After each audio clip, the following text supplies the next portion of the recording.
Late Night, Iain Lee on Talk Radio.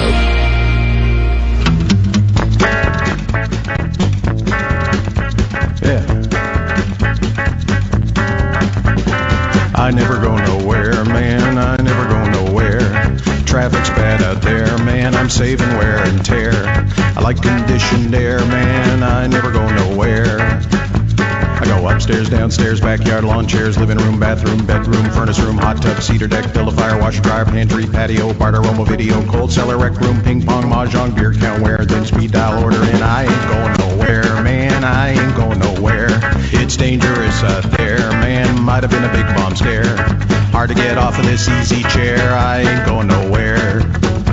I go online, DSL, Amazon, buy and sell, eBay, layaway, last bid, noon today, plasma, Judy Church, broadband, Matt Drudge, J.Crew, BNN.com, CNN, JPEG, email, pop-up, she-mail, shower can, filter, spam, slime, damn, I think it's spam. I ain't going nowhere, man, never gonna go nowhere. It's a bungled jungle out there, man, some kid got mauled by a bear. Surround sound in my own lair, I ain't going nowhere. I got perimeter motion, doggy door, mail call, people, Avon, wireless strobes on, pin code, keypad, relay, pepper spray, home base, interface, 3-zone, plug and play, infrared, photocell, squad car, decibel, choppers up, sonic boom, activate the panic room. Wow! Why does life so fair? Shag a pony. Shag a pony. I'm David Babcock and I got my willy stuck in a hoover. Are you mad? Coumadin, Zantac, Lipitor, Diazepam, Nexium, Prevacid, Percocet, Levitra, Levaquin, Elavil, Fosamax, Plavix, Heflex, Next Day, FedEx, Zithromax, Avalox, Flexeril, Topamax, Prozac, Ativan, Adderall, I take them all. I ain't going nowhere, man, never gonna go nowhere. I'm cutting my own hair, man, nothing I need out there. Outside sunny but inside share, I ain't going nowhere. Nowhere.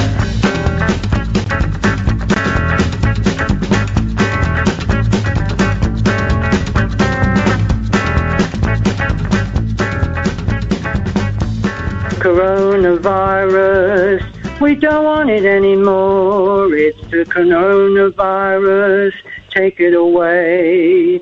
It's the coronavirus, go away. I can't stand it anymore. Please go away. I can't forget the time I heard you say, it's the coronavirus, take it away. So don't go outside anymore till it's gone. We don't want it anymore. It's the coronavirus, take it away. We don't want it anymore. Please, God, take it away. Please, God, take it away. That first song was Rick Moranis, ladies and gentlemen. Thank you to whoever it was who pointed me in the direction of that this weekend. And Rick Moranis is coming out of retirement to do... All right, it's another Honey, I Shrunk the Kids movie. But... Good evening, dear listener. The Late Night Alternative with me, Iain Lee, and somewhere about an hour away in that direction, who are you? Me, Katherine Boyle. Can you hear me? I can hear you. There is a delay of about 0.35 seconds, but I think I can hear you. I think this works. And I think this will work, Katherine. Well, it's weird not being able to see your little face, though. It's a strange sensation talking into the ether, but we'll get used to it, I guess. My little tushy cheeks. I got lovely little tushy cheeks. I tell you what, Katherine, there is a slight delay, and dear listener, stick with us. You will find it irritating, and then you will not notice it at all. Why don't you, as you can't see the screen, why don't you throw to our first caller, Katherine, have a guess who it is? I'm going to put a wild stab in the dark. I'm thinking, is that you, Alan Caddick? Hi, boss! Yay! Alan Caddick, he's first for the week. Alan Caddick, you've got some cheek. Alan Caddick, talking to the guys and the girls on Talk Radio. Well, week 2 of lockdown. And how are you finding it, Alan? Have you killed anybody yet? Have you tasted human flesh? Well, there's been some tempers fired over the last week between me and my dad. Go on. Well, mostly there were minor skirmishes. Nothing major at the moment. Alan? And by the way, if we could just turn Katherine up a fair bit, people are saying I'm a little bit louder. What happened, Alan? Well, I've been doing the old Joe Pasquale song, getting on my dad's nerves. Oh, don't do that. That's fighting talk. What, singing the old Joe Pasquale song? Yes. Well, yeah, just annoying your dad. You know, Well, he started it by winding me up about Dominic coming. He said, "What time is he coming?" Oh God. I was being serious, and he would wind me up about it. Anyway, another one of my brothers has stepped to the floor today. Another one of your bummers has done what? He stepped up to the mark. Because me and my mum and dad are in lockdown at the moment, and my third eldest brother, Paul, he'd done my shopping for us today. Aye. Did he actually go to an actual shop? He went to Aldi's. That's an actual shop.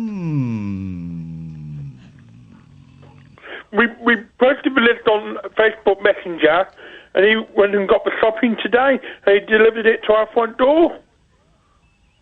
Well, that's good news. That's very kind of him to do that. That shows that he's a great guy.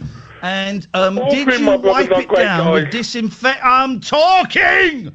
Sorry, I've got cabin fever, Alan. I've got cabin fever. Did you wipe it down with disinfectant? We all have. Yes. Did you wipe it down with disinfectant? Yes, I did. We got these industrial wipes, which we got on Amazon. That's the way. That's what you got to do. I managed to get a dozen eggs today. It wasn't a dozen. It was 3 half dozens. It was 18 eggs. And I am keeping 12 of those eggs for myself because my boys are coming Wednesday. They like eggs. And then I took 6 of the eggs to lovely Betty next door, and I wiped the packet down with wipes. That's the world we are living in, where if I'm giving an old lady eggs, I've got to wipe the packet down with disinfectant. Talking of eggs, have you heard what the government's trying to do? They're trying to ban Easter eggs because they're non-essential. Well, that's not exactly the story, is it? Go on, Katherine, educate the man, please.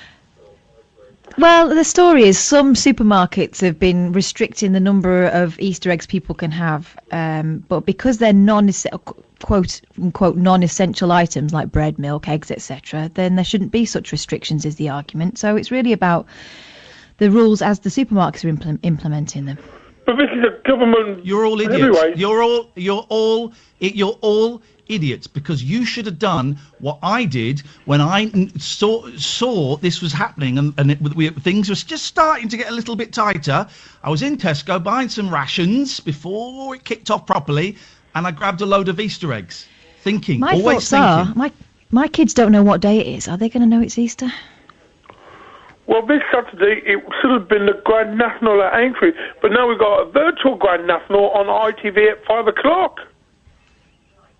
Oh, well, how do you do a virtual Grand National?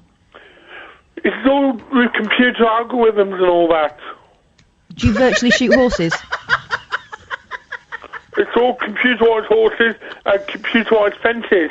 I mean, with CGI technology, it makes it feel like you're actually there at Aintree. Do you know what? I would watch that. I don't like the Grand National. I don't like horse racing. I think it's cruel. I think the Grand National is particularly vicious.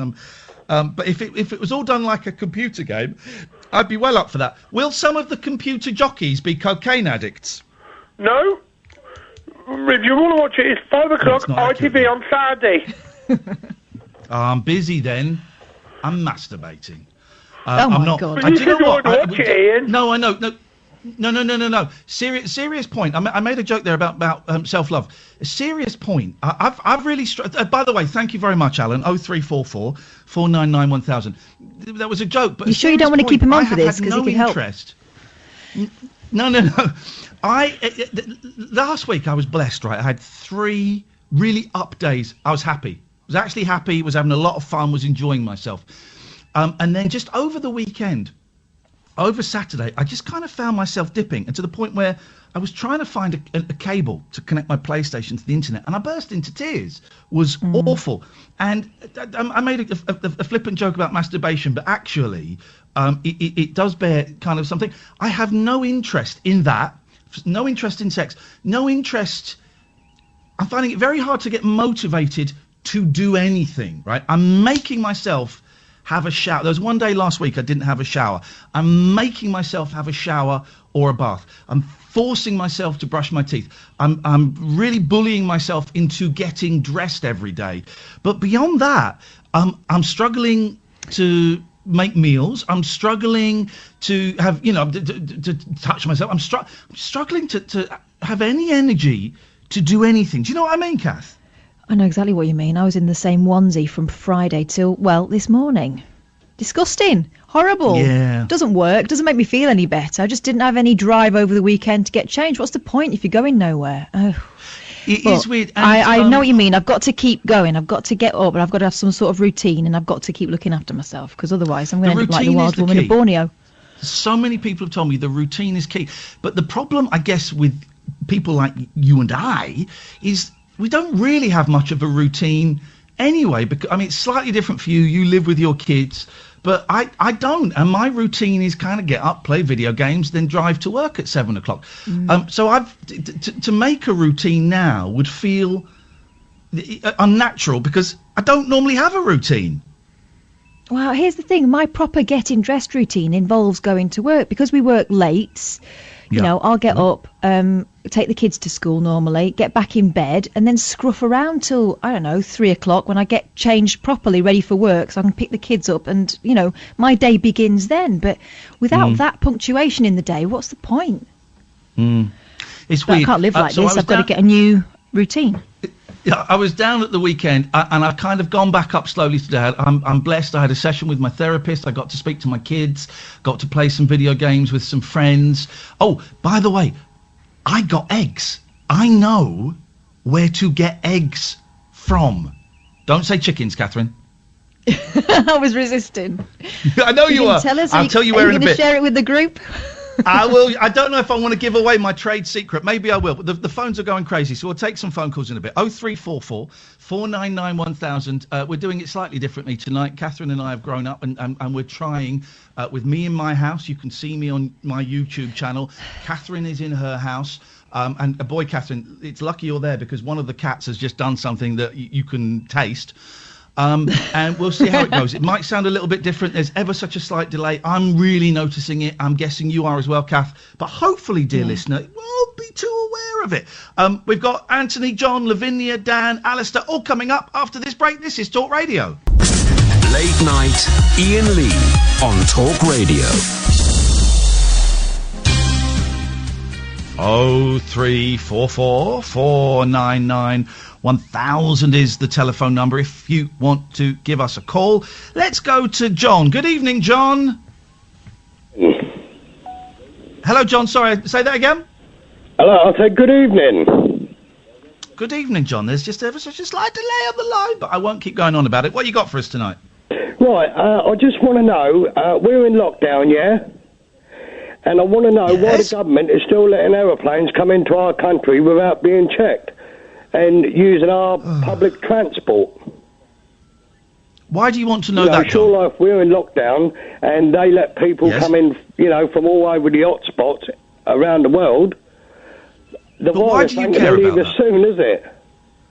No, but why do you care about that? How's your family? How's your house? How are your pets? How are your kids? Lovely. How's your neighbour? We're doing what the government tells us, stay in our houses, apart from just going to the shop when we need to. Well, good. Well, then don't get angry. Don't get angry about the aeroplanes. Let them sort that out.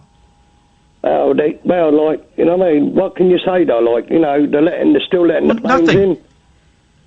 Nothing. That's obviously wrong. But worry about the people that live next door to you. Worry about the people in your house. Oh, yeah, I do. We're in lockdown. Well, then that's great. Well, then don't worry.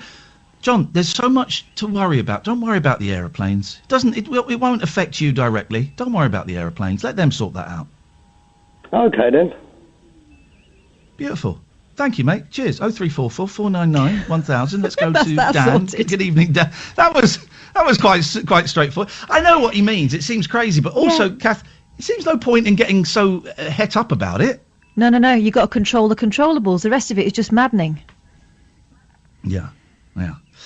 Say hello to Dan, Katherine. Go on. Hello, Dan. Oh, Kath. Hello, Iain. How you doing? We're all right. What's going on with you? One of my relatives has died recently. God, I'm so the sorry. other day. But it's not a sad moment. It was his time. And obviously, because of the current state of things at the moment, you know, he can't really be... Well, he's going to be cremated anyway, but we can't really get together. But the good thing about cremation is it can be saved... Well, it can be cremated and the ashes can be saved till later. So we're going to come together at some time in the future and scatter the ashes. And I was thinking of a nice way of doing it. So we're all going to come together to spread the ashes. And I think I'm going to tell everyone we're going to sing a song when we do it. But I'm going to surprise everyone by hiring a guitarist or a pianist, a keyboard player, to arrive at the same time so that we can do it with like autistic accompaniment. An autistic accompaniment? Did I get that right? You know, with a guitar, not an electric guitar. An acoustic accompaniment? Yeah, that's what I meant, yeah. Right. It would go down really well. The guy in question... Depends what the song is. Yeah, well, the guy in question is a bit of a black sheep of the family. Why do I get the feeling we're building up to a really weak gag, Dan? Yeah. He has schizophrenia through his life. Okay, thanks very much for your... Dan, are we building up to a really weak, crap gag? I'm just wondering what you can bail out now, Dan. There's no shame in it. No, there's no gag. I was thinking of a really good song to sing would be Beatles' Blackbird. Yeah, but, I mean, I don't know what music you... I don't know what music you like or the deceased person like, but also, when are you doing this? Because you're not allowed to gather. Yes, I know. So, well, the thing with the cremation, you can save ashes till... Dan, thanks very much for your call, Dan. Thanks for your call. 0344 499 1000. Was that just so we could get in a gag about autistic instead of acoustic? Was that what that was? Oh, I don't know. I mean, he managed to get autistic and... what was the other one? Schizophrenic in there. It seems a little strange. Yeah. Here we go. Let's get a sensible caller on, shall we? And just refresh our palates. Good evening, Lavinya. Good evening, my lovely bunnies.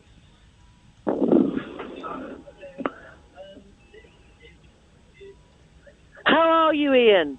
Yeah. Yes. Here's the thing, right? We need. Shut up. We need help from the callers tonight, okay? Because when we do the show from my house, there's a tiny delay, which is why some people were saying last week, stop talking over the callers.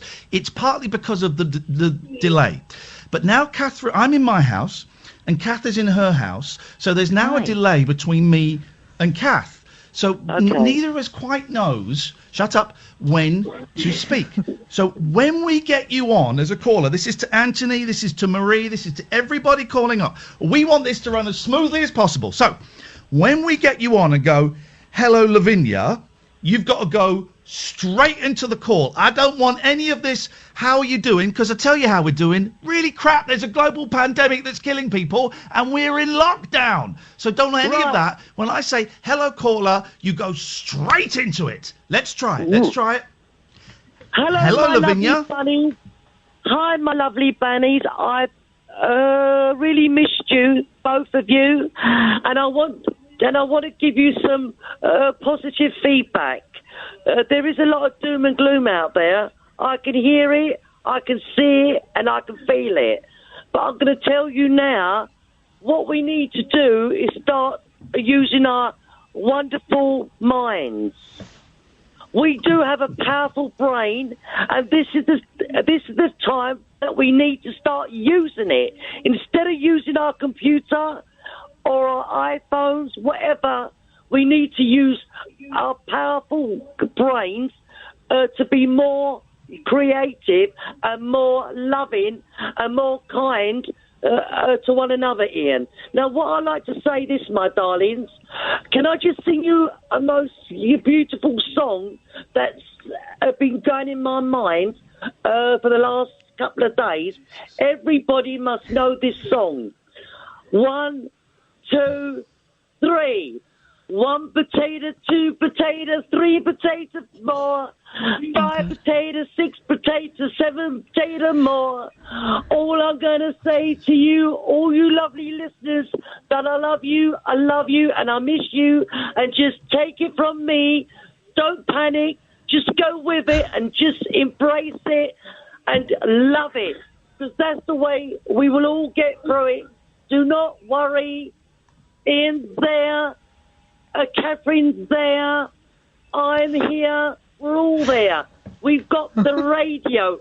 This is the one and only wonderful frequency that we can all tune in, not only with our minds, but with our hearts.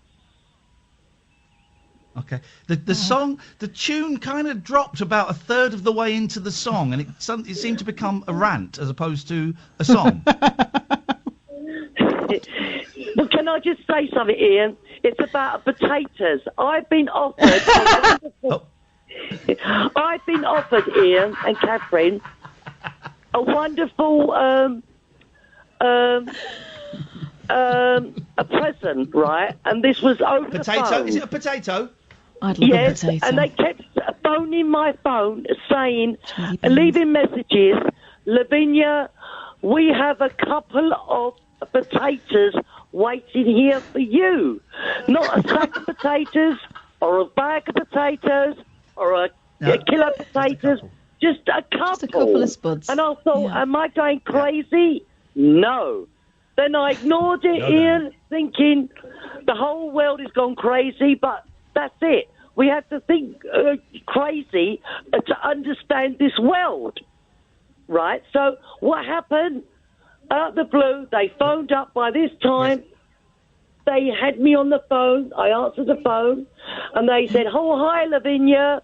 We have something for you, waiting for you. And I thought, oh, my God, please, I can't handle this. And they said, we have a couple of potatoes for you. There you go. And I said, yes. Are you going to come and pick them up? And I said, thank you, but no thank you.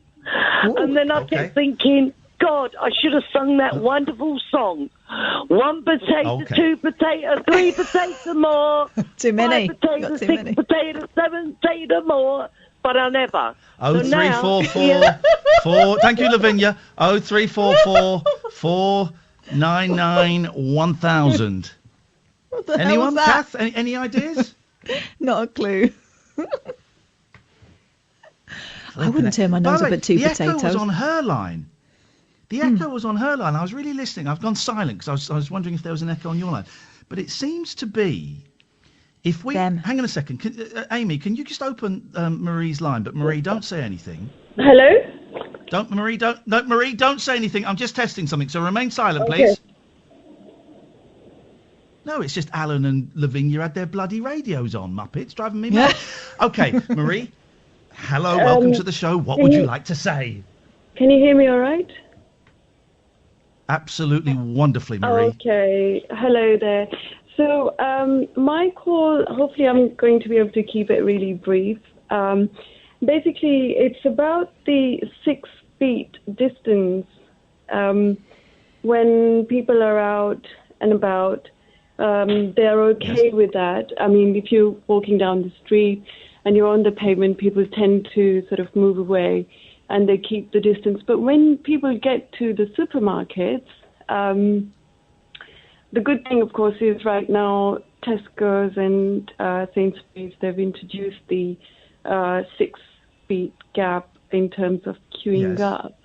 But once people get inside the supermarkets, they seem to forget the distance. Tell them to F off. But the problem is that you know, joking. obviously you can't really do that. Thing. Yeah, you can. You can, because this is such an important thing. I'm being slightly flippant, but you can. And I know it's difficult for some people, but if someone continually, or if someone got close to me, I would call them out for it. And if I got close to someone without noticing, I would be extremely apologetic and would move away. And if someone did it to me, I would call them out. I'm a 6'4" bloke. I'm aware it's slightly easier for me to do that. But I think we are in a situation where you are allowed to say, could you just step back a bit, please?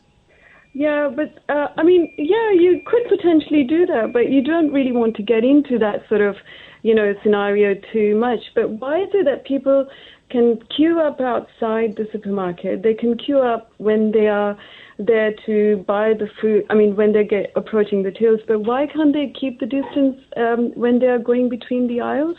So has this happened to you? Hello, Marie? Oh. Marie? Hello? She's got very distant. Marie. Because I just had a feeling. I had a feeling that it hadn't happened to her, and that it was just something she'd heard about. Me. That was the vibe I was getting. That's why I asked her. It happened to me, and there's supposed to be a one-way system in our local supermarket, but it went to pot pretty much straight away. I think because people have been queuing so long, they're going into frenzy mode. It's new. And it is weird, and it will take a while to get to. And I think some shops, I haven't been to a shop since it happened, since they've introduced it. I've been very lucky. I did a big shop before, and I've got a shop coming tomorrow. But I will have to do it next week. And I think some shops are better at enforcing it than others. And also, the people that are enforcing it are getting paid, what, £8 an hour? It's not their... Suddenly it's become their job to be the police. Yeah, and they're not very popular as a result of it. I've been speaking to a number of people that work in the local Tesco. My mother-in-law used to work there, so I've always been quite chatty with them, and they get an awful lot of abuse. Apparently, it's calmed down a bit now since people have become more familiar with the rules, but they said that they get treated like sort of prison guards, and that's not what they signed up for. Here's what I want to say, dear listener. Here's what I want to say. I've been on. George, will you stop messing around, please? Dear God, these cats are getting right on my nerves. I kicked all of the cats out of the bedroom last night because I woke up and I could hear... And I turned the light on, and Patty, one of the babies, was sat in the corner with a dead mouse in her mouth. And I thought, well, I could leave her there, but I know at some point she will jump up on the bed with the dead mouse. All of the cats out of the bedroom, kicked them all out, getting right on my nerves. And now I forgot the point I was going to make, so let's listen to an advert from one of our colleagues. This is Talk Radio. Late night, Iain Lee on Talk Radio. 0344 499 1000. What was I going to say? I have a point I was going to make, Katherine, but I can't. We're talking about supermarkets, and you said I've come to realise that ... and then it went. It was a good point as well. It would have made sense of all of this, and we would have all danced with glee and with joy. But sadly, I can't remember. Oh, I'll tell you where to get eggs from, right? And this is my little secret I'm sharing with you. Eggs, bread, milk, although they've got plenty of milk in the supermarkets now, I think. And I think I even saw some toilet rolls in there today, but I didn't need any. And poppers. The petty station. And poppers, yes. The petrol station. Well, one of my local garages sells poppers, which is the weirdest thing. I've never asked him why, but the eggs. I went and got eggs. I went and got 8. The last 3 packets of eggs. 2 for me. Oh, you're being greedy. No, I'm not. I've got my boys coming for a week, and they're going to eat eggs.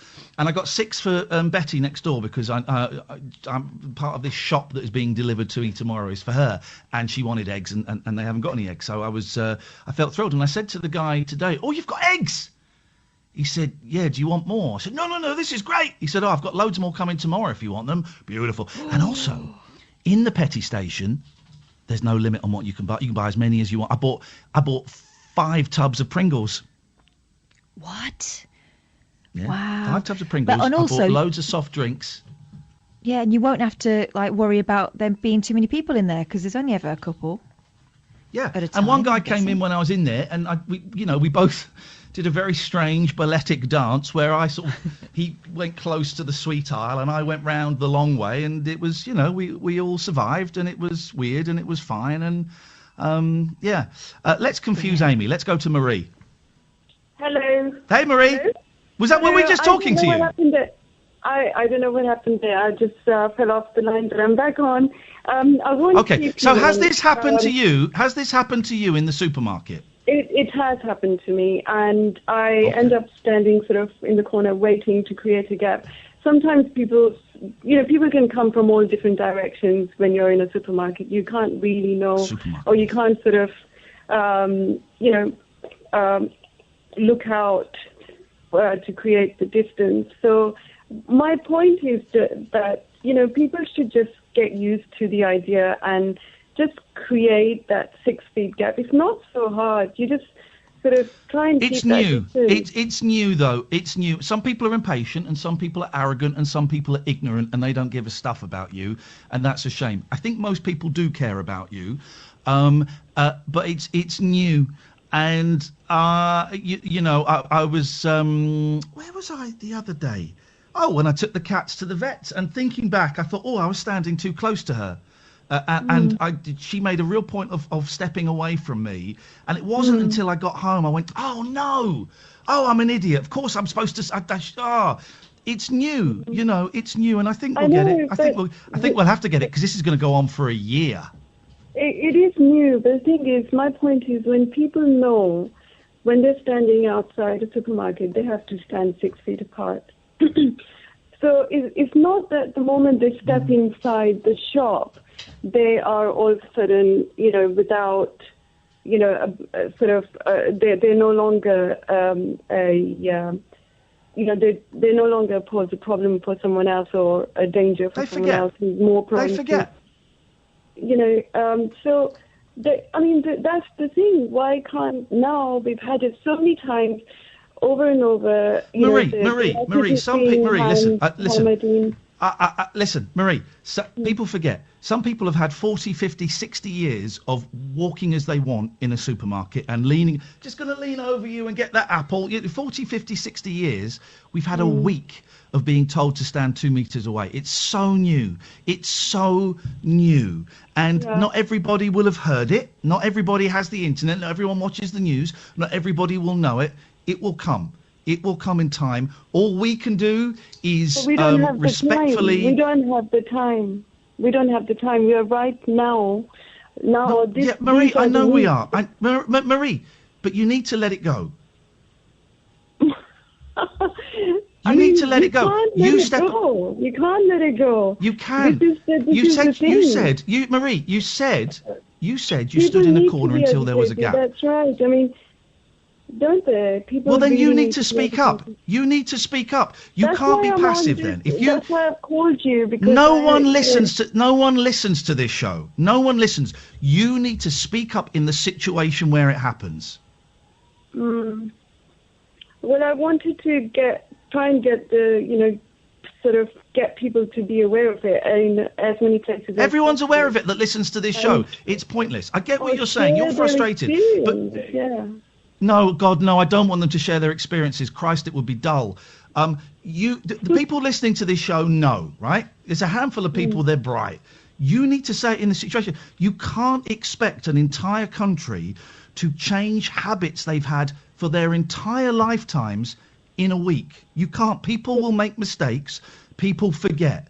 And if it happens to you, you have to speak out and point it out in a polite, respectful way. And if they ignore you, you have to move away. I don't mean it just for my own good. Obviously this applies to... I actually don't fall into technically don't fall into a vulnerable category, but there are many people who do. This is not just for me. I'm thinking about everyone. How are the people in your house? How are the people in your house? How are your neighbours? My neighbours. They seem to. Well, I haven't sort of met anyone in the shopping sort of scenario. No, but how are your neighbours? You've been round. Have you been round to see them? Have you texted them? Have you spoken to them? It's not. I this is for everyone. I'm not just doing it for myself. Please don't repeat it. Please don't repeat it. Please don't repeat it. Here's what I'm trying to say, okay? You focus on the people that mean something to you. Focus on the next door neighbour. Focus on whoever lives in the house with you. Focus on your parents. Focus on whoever, okay? You will just have to protect yourself in the supermarket. You will have to... when I learnt to drive, my mum said, here's the most important lesson. You may be the best driver in the world, but you have to imagine every other driver is an idiot, and you have to look out for them. And you have to imagine everyone in Tesco's is an idiot, and you have to keep away from them. You won't pass the message by coming on a late-night frivolous talk show. So the things you can fix are yourself, the people that you love, and the people that are around you. You will not change. I guarantee it. You will not change anybody's shopping behaviour by phoning up a radio show or by sitting at home and worrying about it. Okay, then. Thank you so much for your time. You don't sound satisfied. You sound dissatisfied, in fact. Don't be dissatisfied. We can't fix it. Really good. It's good to hear. It's good to hear your. Look after yourself. Look after yourself. Stay clean. Stay away. Wipe down the handles of the supermarket trolley. I took a rubber glove to put petrol in my car today. Look after yourself. Lead by example. Thank you, Marie. 0344 499 1000 is the phone number if you want to give us a call. Was that harsh, Katherine? I don't think so. It's that thing again of if you try to control everybody else's behaviour or expect everyone to do what you have in your mind, then you're just going to drive yourself doolally. Control what you have control over. That's all you can do. That's all you can do. And like your mum said, expect everyone else to do the unexpected, and you won't be disappointed. I find it really. I find it really interesting how quickly we've started to see each other as competition or threat. And actually, that's our downfall. That is our downfall. And I was joking slightly about telling someone to F off. If they continually did it to me, I possibly would. But I would have no qualms. And I think... You could have it. It's dangerous for them. Bolder. Yeah. Yeah, I have no qualms, and I don't like speaking to people kind of in public one-on-one.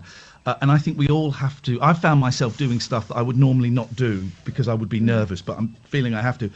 It's okay to say, I'm really sorry, could you step back a little bit? I'm just looking at the cereals. I'll be gone in 30 seconds. If you could just step back and wait your turn. Yeah. If they kick off, just walk away and come back. You've got...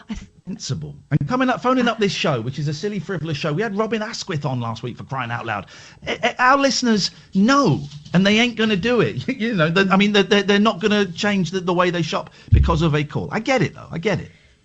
But the other thing is that, once you get into the shop, if you say you've been standing outside for 20, 30 minutes, all that's on your mind is seeing if you can get what's on your list. And, people's minds are going to, they're going to get absent-minded about things. I don't think most right-minded, reasonable people would understand that by asking them to keep their distance, you're trying to protect them too. And knobheads are always going to be knobheads. And this is the thing, it's that thing of look after yourselves. That call we had worrying about the flights, and then Marie worrying about the shops, and I've been trolling on my one of my local Facebook groups. Oh, I've been having so much fun on one of my local Facebook groups today. I posted. Does anyone have any stories about people being too close together / dog shit not being picked up / arguing about the rules about travel not being explained properly? And some people have got the joke. Some people have gone, yeah, I've got an example of it. And some people have told me to get a life. And that's it. There are so many on these groups. It's so many and radio shows. It's so many people worrying about stuff that actually they have no control. I saw all these people gathering in the park. Okay, right. You stay away. If you want to phone up the police, that is a legitimate thing that you can do now if you want. But stay away. Just stay away. Look after yourself. Lead by example. Not everyone will get it. No to line 1, thank you, Amy. Not everyone will get it. And some people don't know it yet. And some people are deliberately going against, the new normal. Just look after yourself. That's all we can do. Yeah. And that doesn't mean be selfish at all. That will be helping others. Yeah. I think it's being reasonable and being realistic. And having any other expectation is just going to drive you crackers. 0344 499 1000, the late night alternative, weeknights from 10 with Iain and Kath on Talk Radio. Late night, Iain Lee on Talk Radio. 0344 499 1000, Maria. Hello, Maria. What have you got for us? Hello, Maria. Nope. What? 3, 2, 1. Maria's gone. Let's go to... Oh, my goodness. Anthony's been on the line for ages. Anthony, I humbly apologise. How are you doing and what have you got for us? That's funny, no worries. What has been your worst moment in your life, your most embarrassing moment and your best moment in your life ever? Hang on. Do you want to know the worst? Yeah, and the best moment in your life so far. The best moment, I can answer that. The best moment in my life was today when I discovered the cure for the coronavirus.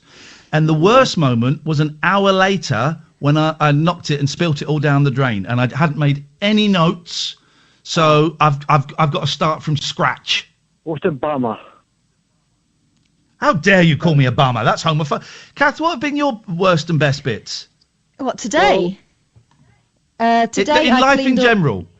Life in general, my God, I don't know. I don't know. But I know today we managed to lock ourselves out of the house because we've forgotten what it's like to go out. No. Yeah, we left the key in the door. Shut the door behind us. Oh, we're outside. How wonderful. Went to lock the door. Oh, we can't get our keys in. So we had to get a locksmith out. And how much was that? A $1? Yeah. And it took him 10 seconds. Of course it did. Did he do it with that little bit of plastic? He did it with like a little hook thing he put through the letterbox. Oh. Because it wasn't locked. We hadn't been able to lock it. He put a hook through the letterbox and pushed the handle up. You absolute knobber. I know. Well, it wasn't me that shut the door. I'm glad. What's your best and worst bits, Anthony? I've done what I locked myself out the house for a time as well, but I didn't call no key. I got it myself. I've broken the house myself easy. Yeah. Okay. Tough guy. All right. Tough talk from a tough guy. I like that. Well, the window was open, so I got Allen key. Just put Allen key in window and just window came open. Simples, really easy. Window house. Simples. Beautiful. Well, now we know how to break into Anthony's house. Excellent. He leaves the windows open. The worst moment, Ian, was when I was on the train going to Yarmouth, and the toilets where that sounds horrible. Yeah, I was on there, and the door came open automatically. I was like, oh my God. No, were you sat down going to the toilet? Yes. Oh, Anthony! Oh my God! That is terrible, man. That is. I could never go to the toilet again. I was not using them ever again in my life. Trust me. There you go, Anthony. Thank you, mate. 0344 499 1000. Thank you for that, Anthony. Let's go to Bill. Good evening, Bill. Good evening, Ian. Nice to speak to you. I've not spoken to you for about a year, I don't think. Okay. Where have you been, honey cheeks? No, I've been listening to you every night. I just don't phone in every night. I'd rather just sit down and relax and listen to you. Just giving us a silent treatment. Me too, but... Pardon? Sorry, what did you say, Kath, murmuring under your breath? So you're just giving us the silent treatment. Go on, it won't worth it. Go on, Bill. Yeah, I'm just picking up that slight delay, that's all. Yeah, going back to the supermarket, and in my local major supermarket, every 2 metres that you walk, they've got sticky tape right across the aisles, so you actually know it's like chevrons on the motorway for your distance. Yeah. And they've got one door where you walk in. You obviously do your shopping, pay for it, and then you go out a completely different entrance, or exit, should I say. And they've got a member of staff on the door as you come in, and they've got like a clicker, like the bouncers have on the nightclub doors, and when they've got the capacity that they feel is appropriate for the supermarket, say 50 or 60, then it'll be one in, one out, on that basis, so it's not too bad. Only, as my old mum used to say, only a twant hits the trolley in front. Yeah, well, that's it, yeah. Yeah, I'm usually at the supermarket for 6 o'clock in the morning, because that's when they open, and I'm out for 10 past. Because I know where everything is. I like your style, Bill! I know where everything is. I'm usually up at 4:30, so I'm outside Tesco's, well, I shouldn't have said that, but for about 10 to 6, and I'm back in my flat for 6:30. But I don't go to bed till your show finishes at 1, so I've got 21 hours a day to fill, Ian, with this current situation. What are you doing? Watercolours, sculpture? What are you doing? It's difficult, really. I sit at the front door and just get some fresh air, listen to the radio, obviously. I like listening to James and yourself and 1 or 2 during the day. But it's very, very difficult, Ian, really. Obviously, I'm going for a walk when I can and stuff like that. But my AA meetings, luckily, it's online from 7:30 till 8:30, so I can connect via the internet, Skype, and the meeting takes place online. It's fantastic. There's a lot of online meetings for AA, NA, GA, all of those, Zoom or Skype, or sometimes they have phone meetings where you just dial a number and you get kind of put into a conference call. And they're really important, and they're saving people's lives, man, because here's my concern. This is going to go on for a long time, a lot longer than people are thinking, and it is going to screw up. It potentially is going to screw up so many recoveries from drugs and alcohol. People with mental health issues, I suspect a lot of them will get worse.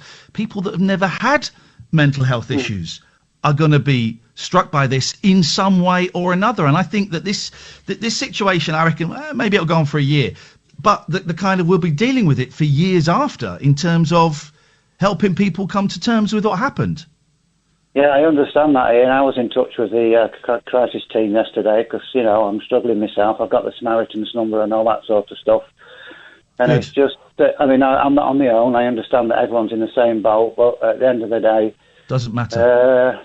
Just a bit of support now and again, the crisis team and the AA meetings and all that sort of stuff. And here's what I think, Bill. I think anybody that is embedded in a 12-step fellowship, right, I think we're in a stronger position than civilians, the muggles.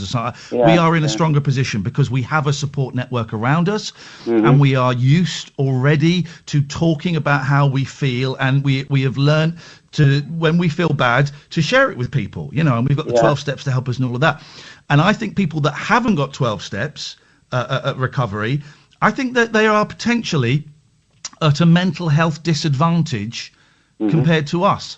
And I'm impressed by that, genuinely. Yeah, but like you said, we're in it for the long haul. I reckon 6 months minimum 6 months at least before the shops maybe start reopening and stuff like that. But 6 months minimum. It's going to be a long time in. I don't want to scare people, Bill. I don't want to scare people, but I agree with you. I agree with you completely. This is going to go on for a while. Bill, thank you. Take care of yourself, mate. Keep coming back. 0344 499 1000. Catherine, I'm bored of my voice. Why don't you say hello to Connor? Well, because probably Connor's going to hear me 5 minutes down the line. Hello, Connor. Hello. Hi, how are you keeping? I'm keeping well. I'm keeping relatively well today, considering my whole family's been ill, but not luckily with the virus. Blimey. They've all been with a tummy bug. I'm the cook in the house, so I guess I'm the first suspect. But yeah. And you're fine, right? I'm fine. Apparently, I have the iron gut in the household. But yeah, I was calling in because I was going to talk a little bit about how I see things like you were talking about a little bit earlier about how people are always looking at other people going, oh, I think they should be doing this and that and stuff when it comes to shops. One thing that I've noticed, particularly in our local area, is people have been becoming increasingly disgruntled about queue jumpers, because everybody has to queue to get into a shop now, don't they? And it's been becoming increasingly a case of where people are turning around to the person 2 meters behind them, of course, and having an natter about how people in front of them have pushed in front of them or pushed in front of everyone. And we just today had an incident where someone tried to do that, apparently got into an altercation and a fight with a security guard, and is now going to jail for a few weeks. What? So, I know. It seems crazy that... And the thing is, I don't know what... The first thing that comes to my mind is either, what would possess you to try and get into a fight over being further in front in the queue? And then the other part of me is, well, why would you be so desperate to jump the queue in that situation? Yeah. Seems crazy. But they apparently attacked the guard, and if my memory serves me right, I think they even bit them on their leg or something like that, which is scary in times like this. Yeah, it's well, turned into animals. I'm guessing. I'm trying to put myself into their head, and obviously what they did was awful. And if they bit someone, flipping it, they need to have a word with themselves. I guess it's motivated by fear. What do you think, Ian? Well, no, because Katherine, you have been with me several times where in the past, before the global pandemic, when I've almost got into fights about queue jumpers, because I hate those people. In a normal situation, I've nearly kicked off and got violent. So I could kind of understand it. Yeah, I mean, I've had a go of people who were pushing in earlier this week, and the problem is that at that point, I guess people were kind of not worried about it. They were kind of just thinking, oh well, someone pushes in a few spaces ahead of you. What's to worry about? But it seems like people are getting more and more agitated about, well, what you would think would be traditionally British things like queuing. People are getting more agitated about all these rules, and I guess I was more on the side. Sorry, I need to interrupt 1 second. Amy, is the news live? No, it's not. Thank you. Carry on. Sorry, I just wanted to make sure we didn't miss the news. Sorry, carry on, Connor. I do apologise, mate. No. I mean, I was initially on the side of the kind of like, everybody should follow these rules. You should be following these rules. But now, like, as things go on, I kind of, especially with what the police have been doing, making themselves look a little bit silly recently, I worry that, is it going too far? Are we getting to the point where both state-wise and socially, people are getting a little bit too aggressive in the enforcement of these rules? And I mean, I say that as someone who thinks this lady was a bit silly to try and jump in the queue and to get into a fight over it, for all things. Yeah. I guess we've become infantilised, haven't we? I know we want you've to not be really told what to do. I know you've not really seen many Seinfeld episodes, Katherine, but one of the best episodes is when George parks in what they call in America a handicap bay. Have you seen that one, Connor? Oh, no, I haven't watched much of Seinfeld. I apologise. Oh, it's a great episode. He parks in, they call it a handicap bay over there, and he doesn't have a blue badge or anything like that. And Jerry Seinfeld goes, well, you can't park there. It'll be fine. I'm just going in the store for 20 minutes. And he comes back, and there's a guy, there's two people stood there going, well, this is disgusting. When this guy comes out, I'm going to tell him exactly what I think of him. And he's like, oh, God, I can't. So he kind of steps back. By the end of the show, a whole mob has turned up with flaming torches. They've set fire to his car, turned it upside down. And it's, because and it does feel like there is an element of that around people wanting to enforce these new rules and all of this. I don't know. It's I don't know, man. It's a weird time, and I think we are all going through a learning process, and some people don't give a toss about the new rules, and some people are taking them, very much to the letter, which is odd because the new rules are actually quite vague. And some people, like me and like you and like Katherine, we just want to do what's right and what's safest, and that's it. And if it means standing 2 meters apart, I'll do it. If someone wants to jump in the queue, I might call them out, but I ain't going to get into a fight about it, and what I was saying to the other calls, we just have to lead by example, and we just have to do the best that we can, really. It's a weird thing. Connor, I've got to go because I'm late for the news. Thank you. 0344 499 1000. This, dear listener, is the Late Night Alternative, weeknights from 10 with Iain and Kath on Talk Radio. Late Night, Iain Lee on Talk Radio.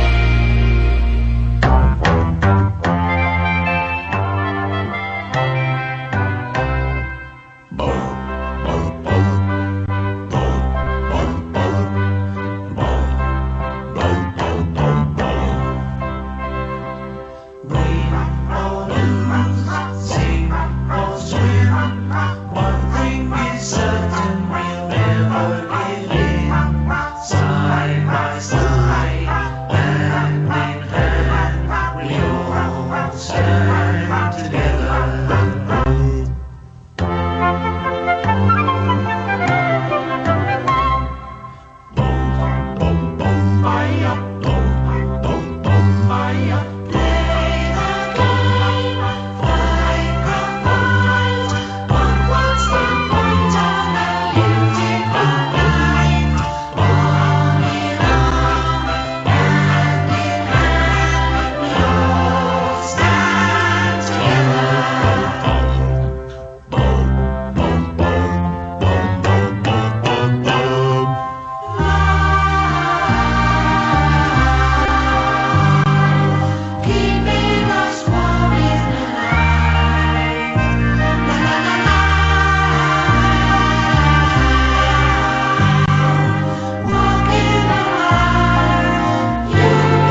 song. I do.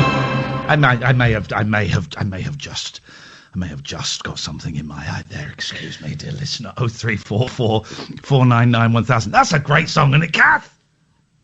I might just need a moment. Flipping heck, what is that? It's magnificent, and it's weird that it's become a joke. I remember it being a big hit for kids when maybe 1983, 84 perhaps, and I remember it being everywhere, ubiquitous. And then it became a joke.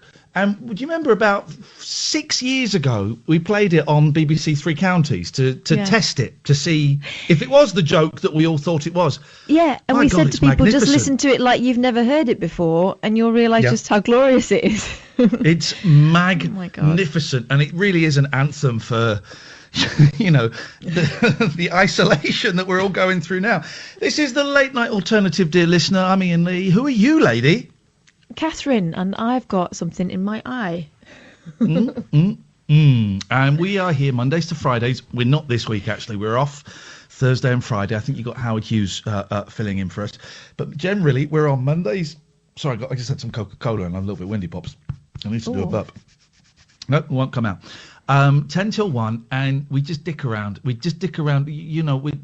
don't really want to dwell on the news that's going on, because that is everywhere. You're very, very welcome to phone in and share your experience. And if, and I've seen one of our listeners who has tweeted us many, many times in the past, Yama Mama, that her partner's been taken into hospital with this dreaded lurgy and has been put into a coma, and we wish you all the very, very best of luck, genuinely. And if you want to call in and talk, you're welcome, and if you don't, you're absolutely welcome.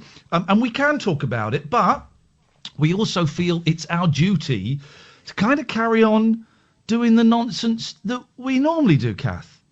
Yeah, I think we need it as much as everyone else does, I think, maybe more.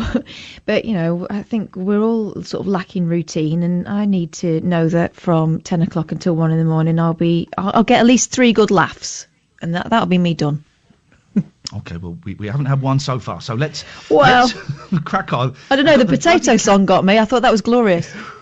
I still don't quite know what that was about. I've got cats. No. If you're watching on YouTube, you can see on youtube.com/Iain Lee, the cats are climbing all over the place. One of them, you won't see this, but one of them has done a stinky dump in the kitchen, which I need to clean up during the next news break. Please don't chew that. No, don't chew that. Thank you. Katherine, why don't you say hello to Maria? Hey, Maria. Hiya. Hello, you got through. What have you got for us? That took a time, didn't it? My signal just went off. First, I'd like to say that song, honestly, it reminds me of my kid when he was 2, just jumping around to that song. He absolutely loved it. All the memories just come flooding back. Amazing. Thank you for that. You're welcome. You're welcome, Maria. What do you want to talk about? What have you got for us? Well, I want to talk about this mindfulness. When you're in that midst of absolute fear, and you just don't know what to do. Well, there's a good technique that you can do, and it's just bringing you back to the moment. Because all them things that you keep on thinking about that's going over your head, you can't control any of them. All you've got to do is control your thought at that moment, and in that moment, you're safe. And I think a lot of people in the world actually need this at the moment. Hello? Okay, so tell us how we do it. Well, first of all, you sit down, when you're in Let's do it. Hang on a minute. I've got the comfy chair here now. Right, so we're all going to have a little mindfulness moment, guys. So let's do this, Maria. Talk us through it. Okay, first of all, you sit down and you put your hands out in front of you and you close your eyes and you feel your hands, and you can feel the energy in your hands. Really try. Don't think of anything else. Just think of that energy that you can feel. That energy is pure and it's running through you. And then you can start thinking that energy is in your feet. And you can start feeling a tingling and just a nice thought, and you're just in that moment of just you, just your safe moment. And then you begin to breathe, and let all that stress out. And you can feel yourself vibrate. And then you're in the moment. And then you stop thinking and just being.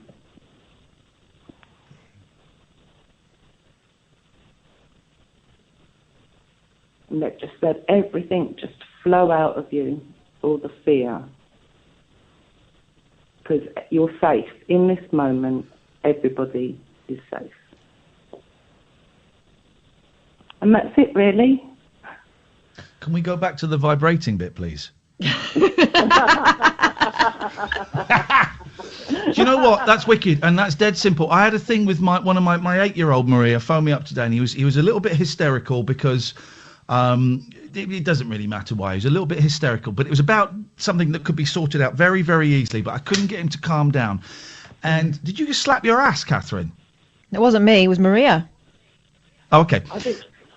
And I did this really simple thing that I learned on a podcast, the box breathing thing. I said, all right, we'll talk about the problem in a second, but first I just want you to do some breathing with me. And it's a simple little exercise. You breathe in for the count of 4, you hold it for the count of 4, you breathe out for the count of 4, hold that for the count of 4, and you do that a few times. And the change was instant. We did it around 2 or 3 times, I think, and he calmed down. He was still upset. But the kind of hysteria had gone, and I was able to say, right, okay, explain the situation. Right, do you think I'm angry about that? Because I'm not, because this is what we can do to fix it. Boom. And it made such a difference. And it's a similar thing to what you were doing. It's just forgetting about what you've done, forgetting to stop trying to imagine what's going to happen, and just being in that second. Just being that second. That's exactly it. And then everything dispels, all that bad energy, because your mind can destroy you. You know, it really can. It just takes you. I mean, I feel so sorry for these people that have got mental health issues at the moment. I mean, but, you know, there are techniques out there that they can use. Just so, you know, there's a great man called Egbert Tolle. He's on YouTube. I bought a book on here. I bought one of his books a while ago, and I haven't read it. I'm gonna read it. That's tomorrow's book. Yes, do read it, because he just teaches you how to be in that moment. I mean, you know, he's a great man. And the thing is, even when you're feeling sort of like, oh, just YouTube him and you know, and listen to sort of like what's relevant for you at that moment. And it's a great peace of mind. Maria, excuse me. Thank you very much. 0344 499 1000. Let's go to Alex. Alex, sorry to keep you waiting so long. What have you got for us?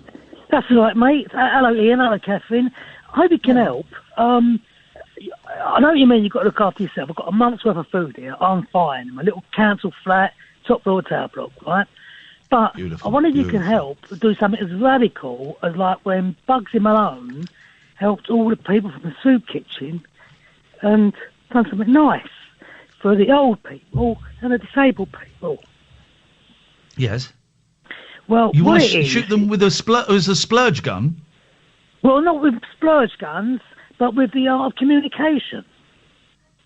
Right. You have to give me a little bit more informazione, Alex. Well, would it be great if we can get an information, a message out to all the lovely, lovely people in the NHS, and just to remind them that when they're in their queue at the supermarket at 8 o'clock in the morning, same time as all the old people and all the disabled people queuing up, do you think that these NHS people can see all the old people queuing up and all disabled? And because the NHS have got priority, and all the NHS people and the secretaries and all the people with an NHS ID go in first and do their shopping in their nice clothes and nice shoes. And they leave all the old people and all the disabled people standing outside for an hour. So I was just wondering... Alex, yeah? You're wrong on so many counts. First of all... I've seen it Friday and I've seen it today. Okay, well, but you're generalising massively. Lots of old people and disabled people have nice clothes.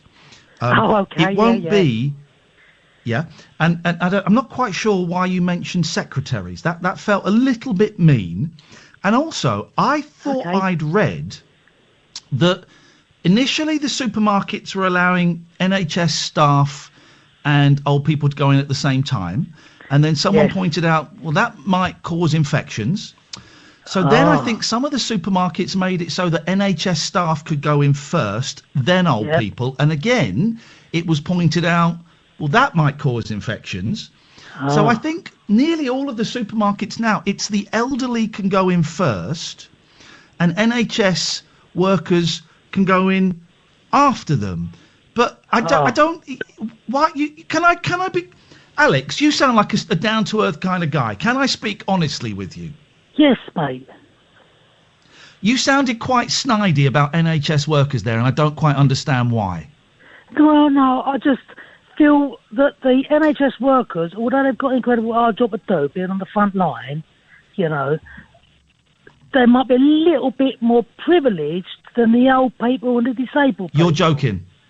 You're joking. Well, if you're disabled... You're joking, right? Well, I'm just looking at the finances... They're risking their lives, Alex. They're risking... Alex, they're literally risking the lives of themselves and their families. Yeah, in the hospital, you know, I mean, everyone... Yeah, they're risking their lives. We're talking from the porters and the secretaries, not just the nurses and the doctors. I don't know why you keep mentioning secretaries. They're literally risking their lives, Alex, for about 20... Some of them are on like 26 grand a year, and they could die. Or they could carry the virus and take it home and kill someone they live with. So I don't understand your tone. Yeah, elderly and disabled people are struggling, right? Struggling, of course they are. So and it's awful. I just thought if...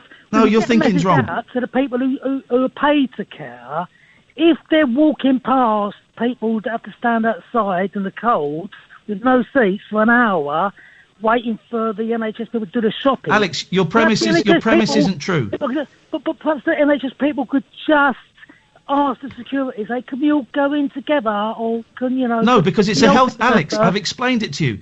It's a health risk. It's a health risk. So I didn't know... Here's the thing. You've got a month's worth of food. Why don't you go and find the old people on your floor in your block and see if they need any of it. See if you can share any of it. Again, we have to stop worrying about that. We have to stop worrying about the macro, and we have to focus on the micro. We can't worry about the big problems. They're out of our hand. But you can worry about the two people in the two flats to the left and the two flats to the right. That's what we need to do. Okay. Well, okay. I mean, what it is, I phoned Tesco's office on Tuesday, on Friday, and today. And I said, no, everyone should be going in together. But that's not happening. And I just thought, oh, well, if the NHS people wanted to help the old people... Don't repeat it. Don't repeat it. The NHS... Alex, I'm going to let you go, mate. Thank you. The NHS people are helping... the old people. That's again. It's that thing, Katherine. It's got to be a human thing, of worrying about stuff that's out of their control. What Alex can do there is if there's like an old person who lives next door, or 2 doors down, or 3 doors down, he can help that person, right? And maybe he is already. I don't know. I don't want to judge the bloke. He can help that person. But.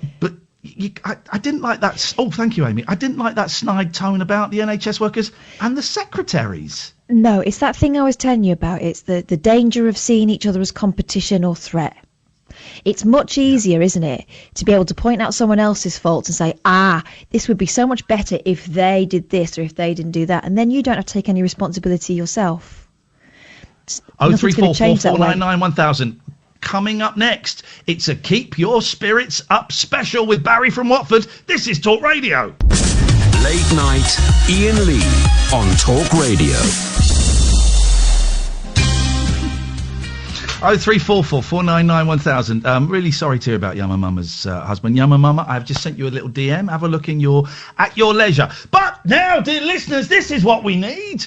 Ladies and gentlemen, would you welcome, all the way from the Victorian era, with his Keep Your Spirits Up special, it's Barry from Watford. Hi, guys.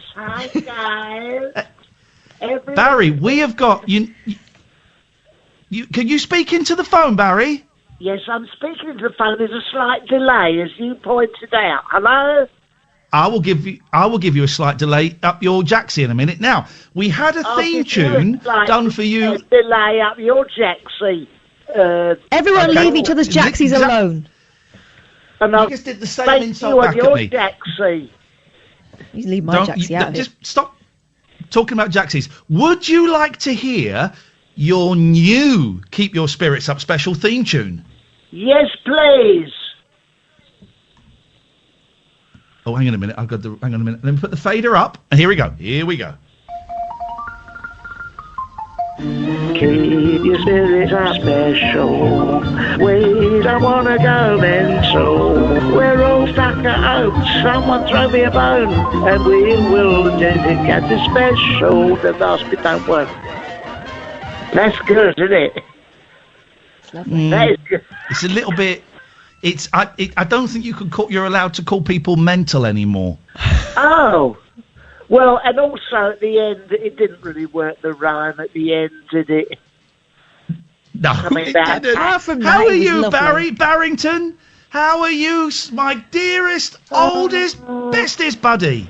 Oh, isn't that lovely? I tell you what, Ian, something I don't understand, and this is why this is the Keep Me Spirits Up special part of the show. Earlier on in the show, you described your show as a frivolous phoning, and there's been precious little that's frivolous. People moaning, whining, getting miserable. Let's talk about something else, please. And in the spirit of keeping your spirits up, this is what I'm going to do. I want everyone to imagine a lovely party.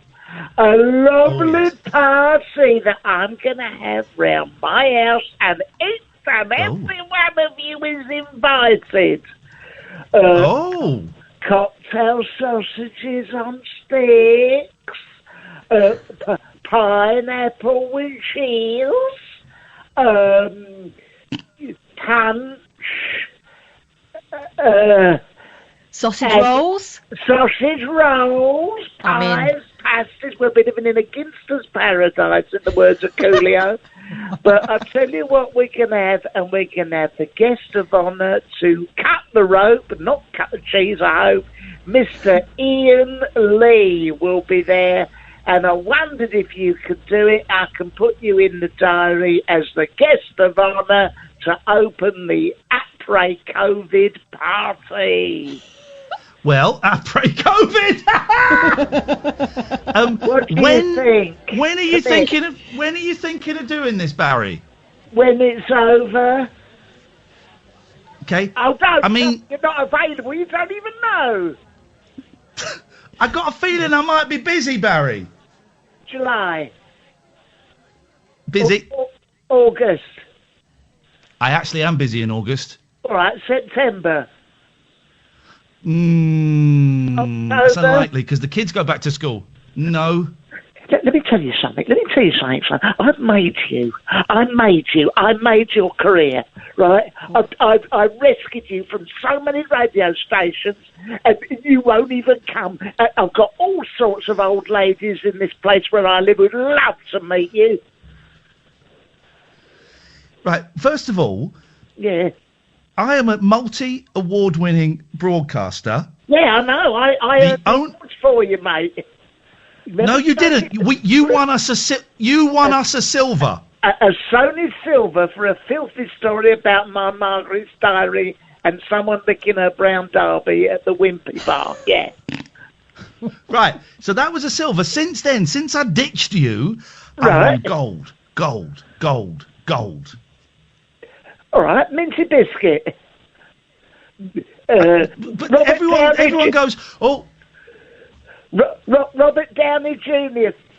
told us Minty biscuit I get no credit for because everyone goes, oh, Barry from Watford is funny. No one mentions me. No, I'm the Ernie Wise of that call. No one know what notices they say, the Ian? skill. Go on. They go, oh, this is the most Alan Partridge thing I've ever heard in my life. They don't realise you're doing a thing.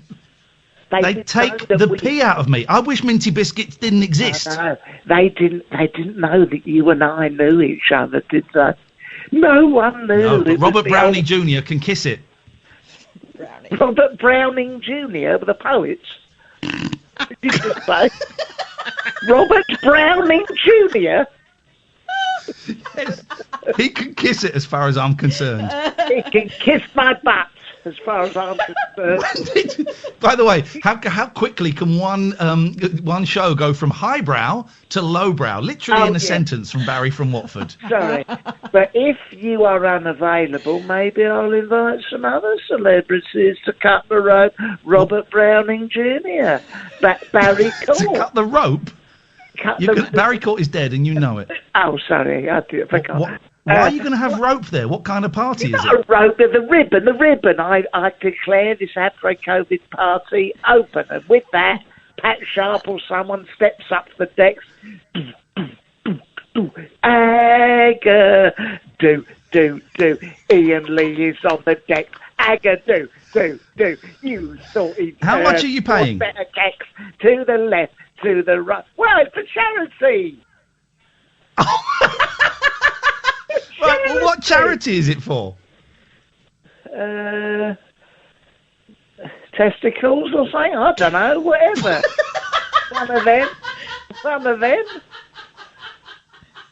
Something like that. Anything. Or our wonderful people from the NHS. Maybe that. What, even the secretaries? Do. Here comes Iain Lee. Agga, do. God, he's not so skinny. To the left, to the right. Here comes Pencil Neck. Agga, do. Iain Lee is on the deck. Agga, do. He's going again. Do. I wish he bought a cat. Agga, do. Why don't you do the math? To the left, to the right. We have Robert Browning Jr. I can do. He bloody get here sooner.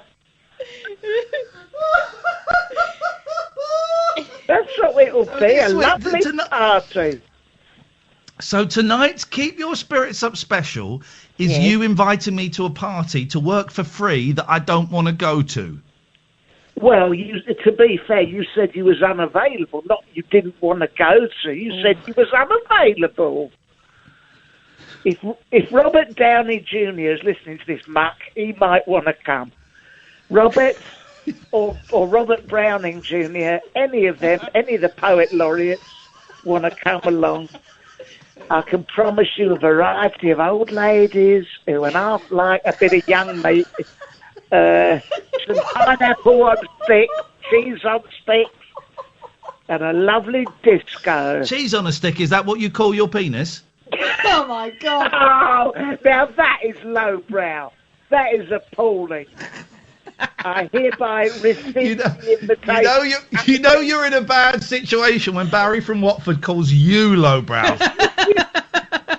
Oh dear. Now. But anyone, let's have a little less of the COVID and a bit more of the something nice, something jolly. You know what I mean? I will see. I do. I will see if we can make some jolly phone calls, Barry. Thank you so much. All right. Now, look, I want to phone in a couple more times before Thursday and Friday just to keep everyone's spirits up. Okay, Hello, if it's to put pressure on me to come to a crappy party, then save your 10 pence. I'll see what I can do. I'll see what can entice you for tomorrow. I'll have a word with everyone round here, see what we can get. Thank you, Barry. Lovely to talk to you, mate. Night, everyone. Stay safe. Lots of night, Barry. I hate it when people ask me to do charity stuff. Yeah, but testicles. It's for testicles. I think testicles are pretty much sorted now, aren't they? That is a charity close to your heart, isn't it? No, it's nowhere near my heart. There was I've been watching Brooklyn Nine-Nine because we kind of saw half an episode and I quite enjoyed it. And I did in the last 2 days. I've done I think about 15 episodes, and it's all right. I like the cast. I like Andy Samberg. I think Terry Crews overacts a little bit, but it makes me chuckle. It's not the funniest thing in the world, but it makes me chuckle. But there was a great bit. One of them got shot in the ass, and is all bandaged up and stuff. And he comes in like a few weeks later and says, well, the doctor said I was very lucky. If it had just been 2 millimetres to the left and 1 foot higher, I probably would never have walked again. 1 foot higher. There's some nice lines in there. Let's go to Katherine. Say hello to Marilyn for me, please, while I have some Coca-Cola. Oh, hello, Marilyn, my darling. How are you? Hello. Long time no see. Well, I'm glad you've come in. What's going on with you, Marilyn? I'm having a great time. Are you? Well, I'm trapped in the house anyway, and I can't go out normally. But what the fun I've had this week, one of my sons lives on the Scottish borders, and he's been putting us on the phone on FaceTime. I've had my tablet and he's had his phone. Took us a bike ride along the Tweed. And are you there? Yeah, I'm listening. So what, he put his phone on his bike and took you with him? Yes. And another day he took us, him and his partner took us a walk through the woods and along the other side of the Tweed. And I went to see the alpacas and right up to my face they got them, and I felt as if I'd been. And then another day he took us in the car round the area and to their new house because I hadn't seen it.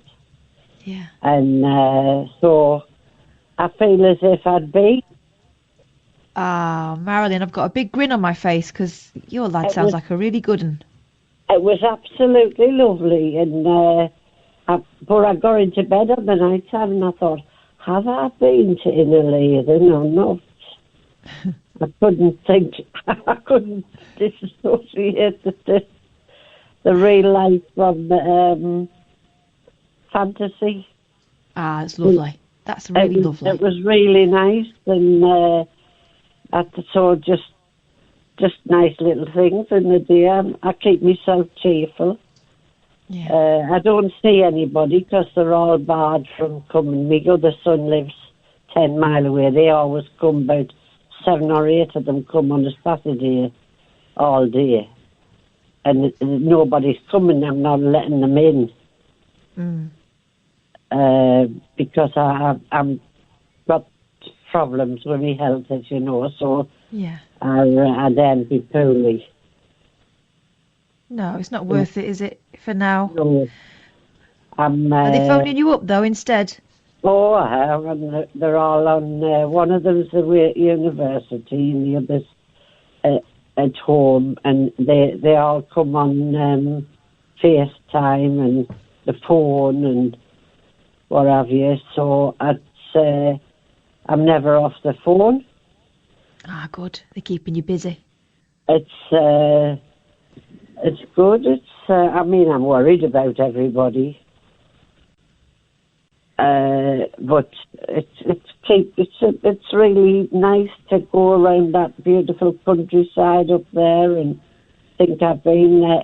I was saying to my other son, I was thinking, I hope our Graham hasn't got that virus.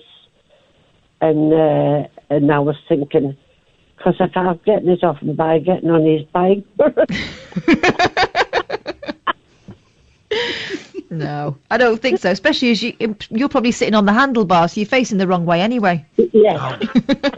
You reminded me of a story we're going to do. Marilyn, it's so lovely to hear you. Thank you so much. 0344 499 1000. That's reminded me of a story from the only newspaper I read in the last 2 weeks. But we'll do that in a second. We've got David, we've got Dean, we've got Alistair. This is the Late Night Alternative, weeknights from 10 with Iain and Kath on Talk Radio. Late Night Iain Lee on Talk Radio. Evening, dear listener. You can watch me flying solo on youtube.com/Iain Lee, except I'm not quite solo. I've got a very fancy neon sign that I treated myself to. The postage cost more than the actual bloody sign. But one of the cats, and I can't quite see, I think it's Pat's. Pat's is sat in front of it. Thank you, Patty. People can't get the glory of it because you're in the way. Hello, Catherine Boyle. Hello. This is weird, isn't it? You're right. Yeah, no, It is yeah. weird. It is weird.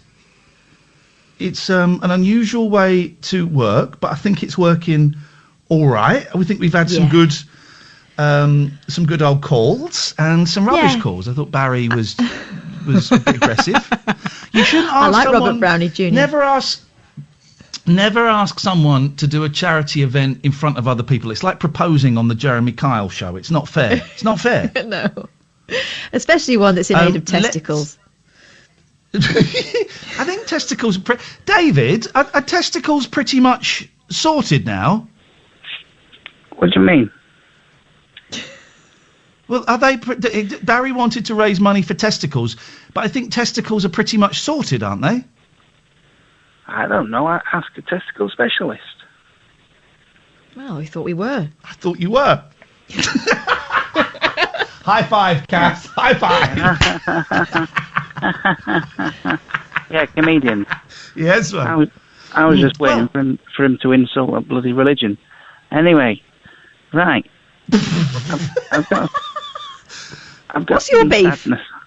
I'll tell you what my beef is. David's in a bad mood. David's beef is his mum hasn't let him play Call of Duty with me for the last 2 days. No, it's been mummy time, hasn't it? Yeah, Mummy time. Mummy, No. would you like tea in Mummy, would you like tea in bed, Mummy? Mummy, would you like a foot rub, Mummy? No. Mother wouldn't let me play with the big boys. Yeah, stop it, Mummy. Mummy won't let me play Call of Duty. It makes me violent. I get aggressive and I throw my beans across the room. Yeah. Throw me beans. I make rude. If I play too much Call of Duty, I make swear words with my alphabety spaghetti. Right. Oh, David. Are you going to let me talk? No, David. I will let you talk now. David, I'm going to give you... let me get the timer. Hang on a second. Let's get the timer because you want to talk. I'm going to let you talk. I'm going to let you talk uninterrupted. So hang on a second. We go to stopwatch. I'm going to give you 60 seconds. Is that enough? It was too much. Okay, well, I'll give you... Okay, well, you've asked for time to talk. I'm giving you 60 seconds of prime national radio airtime. Dean and Alistair, stay there. I'll come to you soon. 60 seconds of prime... To buy this in an advert would cost you thousands of pounds. You've got it for free, David. And me and Katherine will be quiet for the 60 seconds. Your time starts.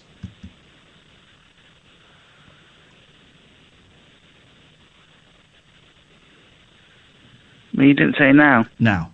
Right. Well, the reason I was ringing in was to say that I'm sad because I'm never going to be able to watch The Tiger King with fresh eyes. That was the basis of my call, and we were going to talk about it. But seeing as though you've given me this platform, I'd like to say, hey, ladies, if you're looking for a single guy who would like to have a fun and party in the multi-Rotherham area, you go no further than to look at David L. Babcock. What I got to offer you is a regular timekeeping, and I've got lots of stationery, and storage is immaculate in my bedroom. So what you got to miss? David Babcock. I give good kisses and cuddles as well. So if you want to kiss me on the cheek, then you got to say, and I speak. Shoes are a fantasy of mine. If you got stilettos or things like that, oh. Ding. Is that it? Time. Yeah. Gosh. David, you're finished. And I think maybe in more ways than one. Blimey, that was a lot we learned there. Wow, we learn something different every day about your perversions. Yeah, I embarrassed myself again, did I? It's not a perversion. It's not a perversion. All right, it's a kink. It's a fetish. A kink. He's a kink. Okay. So what's happened to the mother of your baby? She's in a duffel bag in the attic. What? Well, if you keep making things up, I'm just going to join in. I've not got a baby. You got there very quickly. It's a duffel bag.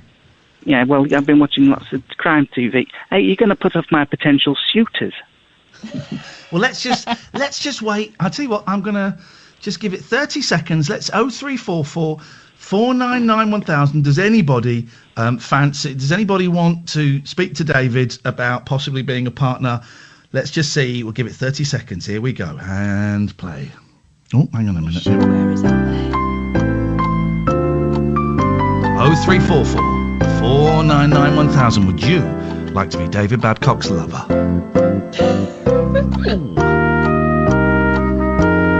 Call now and we will put you straight through and we'll ask you a series of questions and you could be next in line to be David's partner. 0344 499 1000. Okay, let's go to the first call. Hello, caller. What's your name? Oh, nobody rang in. You're kidding? Not one person. Not that's one person. Hang on a second. Let me just, Amy, if you could just open that line. Dean, did you call in to speak to David about possibly being his lover? No, I phoned in to warn him that Mr. Blobby was on a warpath, to be honest with you. Okay, Dean, well, we'll come back to that in a second. That sounds absolutely fascinating. My God, what's going on with these idiots tonight? Is it 1996? No, David, I'm afraid no calls. No calls. That's sad. Back to the tissues it is then. Thanks very much for your call, Dave. Oh, whoa, hang on. Let me take that call straight to air. Hang on a minute. We've suddenly got calls. We'll take them straight to air, Amy. Line 3, you're through to David Babcock's sex line. Hello, yeah, I'll take him. Wow. No. Okay, right, that's a no. Let me get ready. If you can just put that fader down. We go to line 4. Line 4, you're through to David Babcock. Nope. Oh! Wow. This is like on-air Tinder. Right. Swiping left and right. They've swiped you, mate. And that was it. Those were the two calls. A bloke that wasn't that bothered and someone was a definite no-no.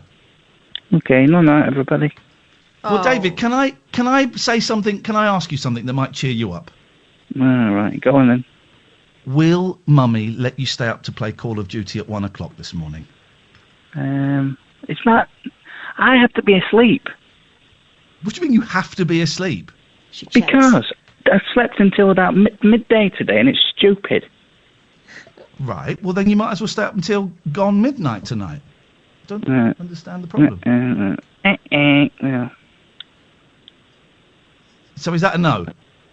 Yeah. Right, well, you're banned from ever calling my show ever again. Right, okay. Well, see you later, loser. Goodbye. Ooh. You're the loser. My mum lets me play video games, which doesn't actually know. We will say no to line 3, I'm afraid, Amy, as it's too late for that young man. Let's go to Dean. Good evening, Dean. Good evening. How are you, Ian? All right, mate? I'm I've got a blinding headache and a really stiff neck. Well, can I be honest with you? I'm really struggling, to be honest with you, with this COV thing. Go on, mate. That's going. Go on, what's happening? I suffer depression, right? I suffer anxiety. I've been in hospital about 5 or 6 times because I did try to take my life, all right? Now, what's going on at the moment is I'm struggling to do my 1 day a walk a week, and today I had to go and get my medication, and I really, my anxiety was through the level, and I struggled to I couldn't go out, Ian. I really couldn't go out, and this is where I'm at the moment, and I just want to speak to somebody. Do you know what I mean? You're speaking to us, mate. Why couldn't you go out? Because of social distancing, and where I am, nobody's really doing it, if I'm being honest. Right. People are really taking the mick, and I had to go to the chemist today. They won't deliver because obviously there's people out there who need it more than me, so I have to go. Yeah. I have to go out there, yeah? And Ian, I'm struggling. I'm not going to start crying on your show. I'm not, but this is really, we might win an award. Well, we might win an award, Dean. We'll cut this bit out where I'm telling you to cry, but you might help me and Kath get another award. Well, bring me back tomorrow and I'll cry at 10 o'clock. Right? Well, go on. But you understand the score. I can wake up in the morning. I wake up in the morning, I'm all right. But by 2 o'clock, I'm in tears. By 3 o'clock, I can eat something. By 4 o'clock, I'm a mess again. And this is what I'm at. And when I'm watching these messages, I've just recently got divorced. I'm all over the place, pal. I just don't know what's going on. You've gone for the double whammy, the divorce and the global pandemic. My God. When you say these messages, what messages? When you go out for your once a day walk, do you know what I mean? I'm struggling to leave the flat because obviously, you know what I mean? I can get my, the once a day walk where you're allowed to go out. That is why I'm struggling to go out. I won't go out because I'm like, the anxiety. Come on, you know the score, do you know? Yeah, I do. Are you watching the news or listening to the news at all? Well, I'm listening to this radio station from about 6:30 in the morning right through till my battery runs out at night. But may I make a suggestion that's going to sound weird? No, of course, go on. Don't listen to it. Switch it off. Switch it off. Switch what it can off. I do? And I'm not joking. Well. Switch what can I do? Because I got nobody else then, have I? I got nobody else. No. Dean, I've got suggestions. Don't listen to the news. Don't listen to the phone-in shows. As much as I respect, Julia and Mike and all of those people, and they're doing great work while this is going on, for people like you and me, and for a lot of other people, it isn't going to help us. Okay, so I have now stopped listening to the majority of phone-in radio, which breaks my heart because I love it. What I'm listening to, I'm listening to podcasts. Found some great podcasts that I didn't know about before.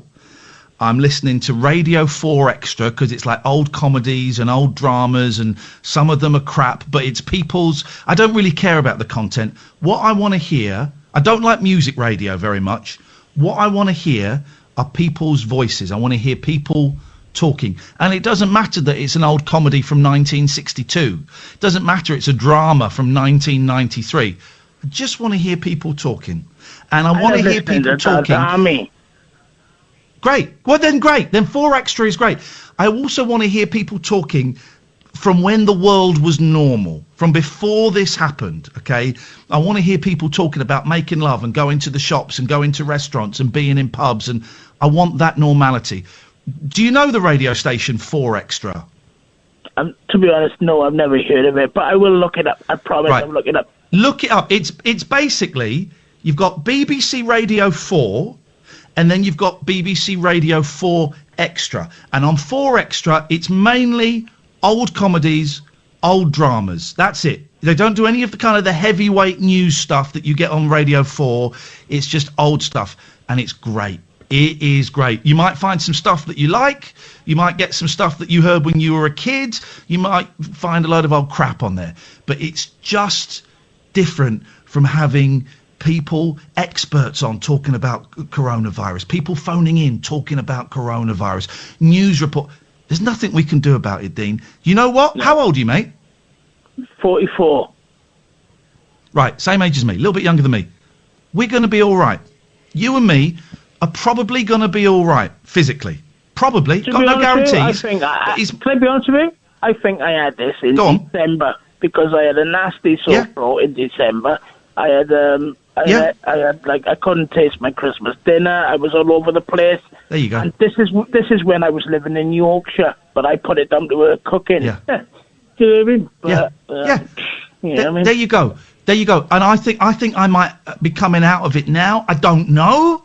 We have no guarantee. You and me, mid-40s, we're going to be all right physically. It's just everything else is completely screwed up and is weird, right? Don't listen to the news. Don't listen to it. Maybe check in. If you feel you need to, maybe get like 5 minutes of news once a day. It's not changing much. It's not, the great news is things are slowing down in Italy. That's the good news of the day. And their numbers are dropping, which is great. But any more than that, it's going to drive you, particularly if you've got anxiety like I have, it will panic you. And you don't need to be panicked. And what I've seen you doing, I think it's absolutely amazing. And I just want to give you a big shout out for letting people like me have an opportunity to speak. And obviously, I'm like starting to lose my cry, but I'm 44. Crying. I'm just like. Dean, did you hear? We had a caller earlier on who did a little meditation with us. Did you hear that? I didn't hear it. No, I didn't know. One thing, and you might feel silly doing it, and if it feels silly, who cares, right? No one's going to know. But if you go on YouTube and type in guided meditation, there's loads of meditations where, it's like some American dude going, and imagine you're walking through a forest. If you can get past giggling about it, because it's a bit silly, and just listen to it and follow the instructions, might just help you a little bit, man. But honestly, stay away from the news. Don't listen to talk radio. And it's going to be all right. It's going to take a while, but I promise you it's going to be all right. Can I just ask, before you go, can I just ask you one thing? Yes, mate. Does this dry heaving thing stop? No, the dry heaving, will it? Because I'm not... That is what's getting my nut in the morning. When I first wake up in the morning, I'm waking up and I'm getting the dry heaving and I'm getting it's the anxieties. It's horrible. Do you know what I mean? I think if you do a little bit of meditation, that will help. And if it gets too bad, you can call 111. If it gets too bad, you just need to calm down a bit, Dean. You're just getting a little bit too upset. Just calm down a bit. You're a good man. You've got this. And I know exactly what you're going through. I had it over the weekend, and I will have it again. But right now, I'm talking to you, and everything's all right. Everything's all right this very second. And that's all that matters. That's right. You're a good man, Dean. Why don't you try and give us a call tomorrow or Wednesday if you can? Do you know what? I will take these tips on board, and I will. Yes, I will. Everyone's rooting for you, brother. We'll speak to you soon, mate. Take care. Thank you, Ian. Thank you. Thanks, Dean. This is Talk Radio. Late night, Iain Lee on Talk Radio.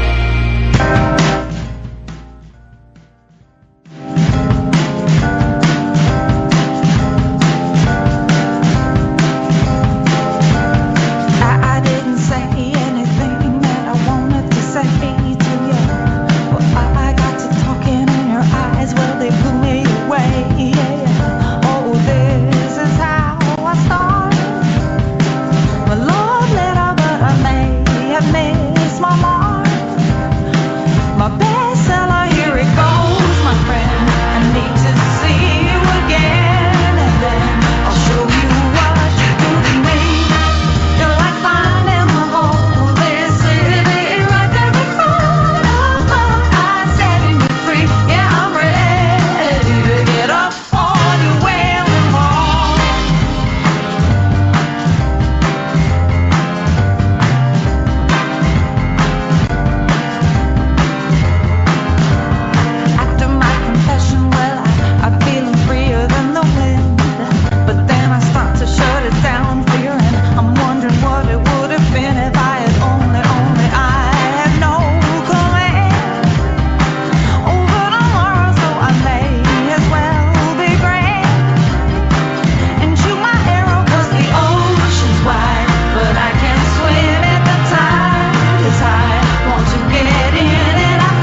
No, please don't leave me.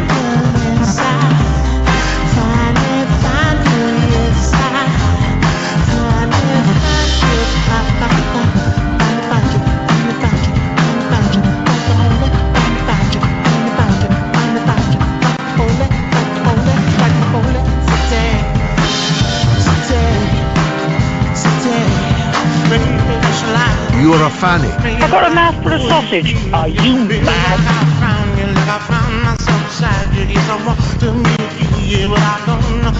0344 499 1000. Oh, yes! Oh! My poor neighbours, I get very excited and shout, you see.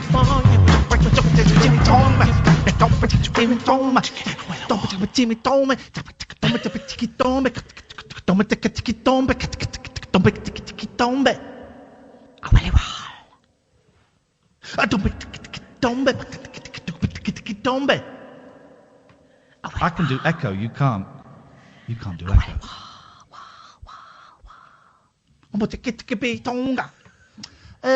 Oh God, we got another hour of this rubbish to go. Another hour. It's been some show tonight, and that's been. We've had the real smorgasbord of emotions tonight, from the ridiculous to the heavy to the frivolous to the. Oh, I've got a big spot on my back.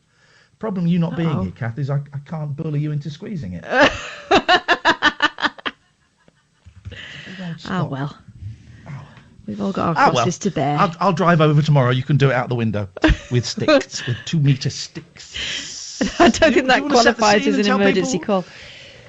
Tell people what's happening. Yeah, what's happening is Iain and I are in separate houses, about an hour away from each other. I mean, I can't even switch the big light on and you won't be able to see it. But we're trying to keep things as normal as possible. So, as it has been for the last 4 years on Talk Radio, you ring us up and talk to us about whatever you want. You know, if you want to talk about the lurgy, that's one thing. But if you don't, that's also groovy. So, 0344 499 1000. Beautiful. Let's go to Alistair. Good evening, Alistair. Good evening. Best wishes to Dean, by the way. Now then, hello Iain, hello Katherine. Hello. Now, I hosted my first Zoom meeting tonight. Oh yeah, and, Zoom. He said Zoom, not Zoo. Zoom. Yes. I had 12 of my friends from the fellowship join me, and it was a good meeting. However, there's a funny story because, yeah, I did actually. Good. It was good, and there were some really good shares, especially as there was a new person came in, and that was really good. But there's a funny story because yesterday I joined a meeting in New York, and just to see kind of how it ran really, and it turned out unusually there were 81 attendees, and some from Australia and somewhere else, and me from the UK. And the guy said at the beginning of the meeting, he said, "Oh, we'll have a reading, and then we'll then have raised hands meeting, raised hands if you want to chair." So I thought that meant that I'll just raise my hand and you can see it in the video. Yes. No. I didn't check my buttons on the screen, and there's actually a raised hand icon that you have to press. So the whole meeting... no! Oh, Grandad. I know. Another senior moment was tonight's meeting. I've forgotten the password to sign in.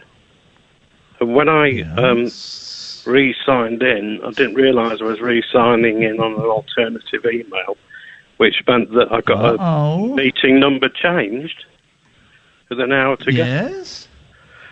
So it was really a bit of a thing, but I managed to text and everything was okay.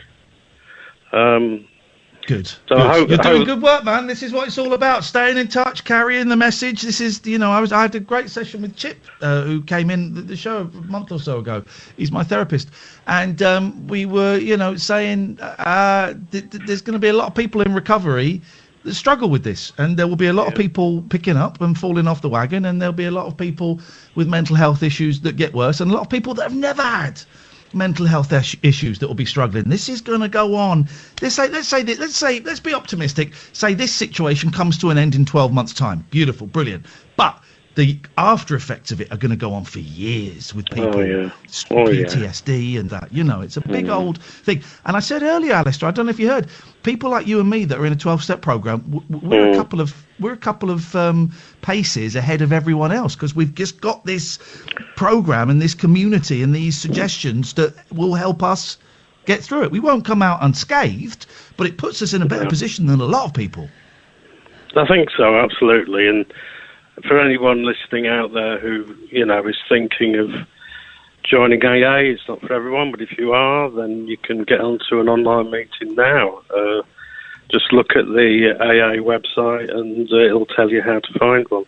But can I just ask you both a question, if you don't mind? It's sure. It's kind of a personal question, but obviously other people's experiences might be different. Okay, I was 17. Sorry? One of the better things one may argue about this current period is parents are spending more time with the kids. Is that your experience? Kath, you go first, because you're spending more time because you obviously live with your girl, so it's slightly different for you than it is for me. It is, and I'm enjoying spending the time with them. It's not, but that doesn't mean to say they don't get on my nerves sometimes, and I have to sort of you know, find them something else to do, or put them in the garden for half an hour a day, obviously for their exercise and stuff. And they are bouncing off the walls. They're two growing girls. You know, one is 8 and one is 11, and they get on each other's wick as well. And so, you know, it's balancing all that stuff. But actually, all in all, I find having them here helps me, because I can concentrate on making sure they're all right, and so I can take myself out of myself and stopping myself getting in a slump, if you know what I mean. They're my little distractions. Although sometimes, I have to say, I'm just going to go upstairs for half an hour.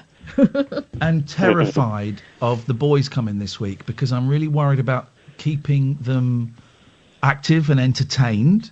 And I'm worried about food. And I've got food. I've got a nice delivery coming tomorrow, and I'm going to cook a roast. I haven't cooked a roast for ages, but I'm going to cook a roast chicken, and I'm going to make a beef casserole, and we're going to order Domino's one night, and we're going to have some frozen ready meals one night, and we'll do jacket potatoes. You know, so we're going to...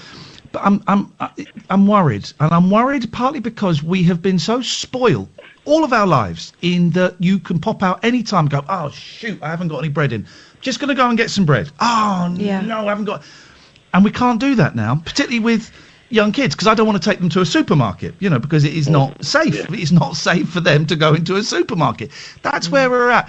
And I think what it is having to re-educate ourselves. This is the new normal. And that, you know, I've already warned them, you're going to come round and you're going to be bored for bits of it. Thank God for Fortnite, but we ain't playing Fortnite all the time. I've got board games. I've got some bits and pieces to do. I've got some card games. But you're going to be bored. You're going to know boredom. And that is actually a good thing, because I think from boredom can come great creativity. But I'm nervous about it. You know, they don't live with me, obviously. They live with their mum, and I know that she is finding it hard without giving away too much. But she's coping brilliantly.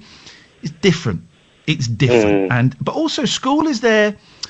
School is there for more than just teaching kids. It's to also, you know, get them to interact with other people. It's also to give the parents a break. So it's different. I don't know. I kind of keep thinking this is their equivalent of, I've forgotten the word. What was the word when they used to send kids off in the war? Being evacuated. Evacuated. This is their equivalent of being evacuated. You know, it's different. Probably not as intense. Probably not as distressing. But this is their thing that when they will tell their kids about. And, you know, like my nan would tell me about being evacuated, and you go, yeah, whatever. They'll tell their kids about it, and their grandkids go, well, there was 6 months when we couldn't go to school. You know, schools were closed because it wasn't safe. Imagine, we couldn't go to the shops. in sort of 20, 30 years' time when their kids or their grandchildren are saying things like, "Oh, I'm bored." You don't know boredom. You don't know when you've got it good. And they'll be Alistair, right. listen, Alistair, I'm going to move on. Thank you, but stay tuned because you're going to like this bit. Thank you, mate. Nice to talk to you. David, stay there. We're going to come to you in a bit. 0344 499 1000. Let's have a quick break. Then when we get back, speaking of kids, one of Catherine's children has made something very, very special for you, dear listener. This is Talk Radio. Late night, Iain Lee on Talk Radio. Boyley, why don't you tell us what Little One's done for us, and then when you're ready, I will hit play. All right, then. I think this is the fourth one of these that she's done, but she did a few in quick succession last year, maybe the year before, and then life got in the way. Well, she's got plenty of spare time now, and I suggested she might get back in the habit. So, at the lower schools, the junior schools, some of the kids are learning about mindfulness and meditation, and I asked her to explain it to me, and she did it so well. Oh, excuse me. I got her to make her own. And so she's made you one, and I don't know, maybe it'll help. It's 3 minutes, yeah, she tried her best with it. So here's a little bit of meditation from her.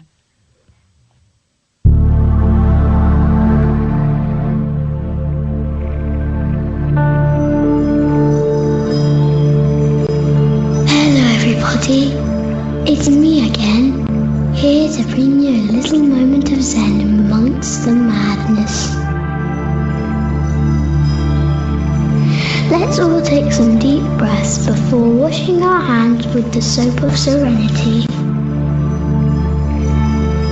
Breathe in, breathe out. Breathe in, breathe out. The soap of serenity isn't that scratchy stuff that makes your hands all monstery and scaly. It's soft and gentle, feels like heaven. Now let's imagine dipping our hands in a bowl of clear, warm water. Doesn't that feel lovely?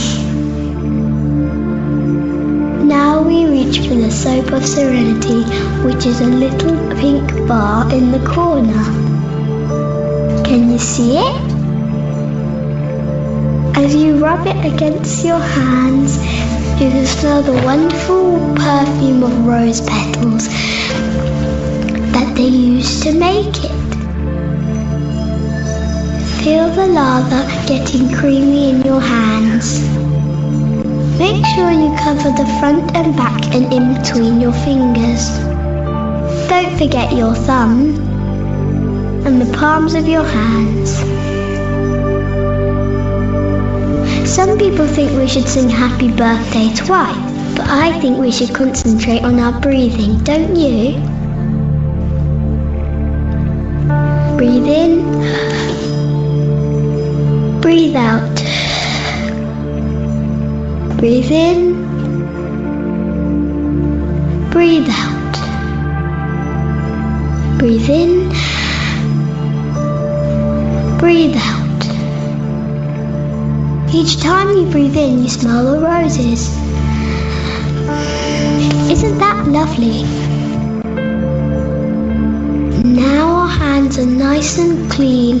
We should put them back in the nice warm water to wash the soap off. Again, breathing in and out. And in and out. Wasn't that? Why don't you use a blue fluffy towel to dry your hands? And for goodness sake, don't touch your face. Well, that's the end of this guided meditation. I hope you found it useful and your mind is nice and empty. I know mine is.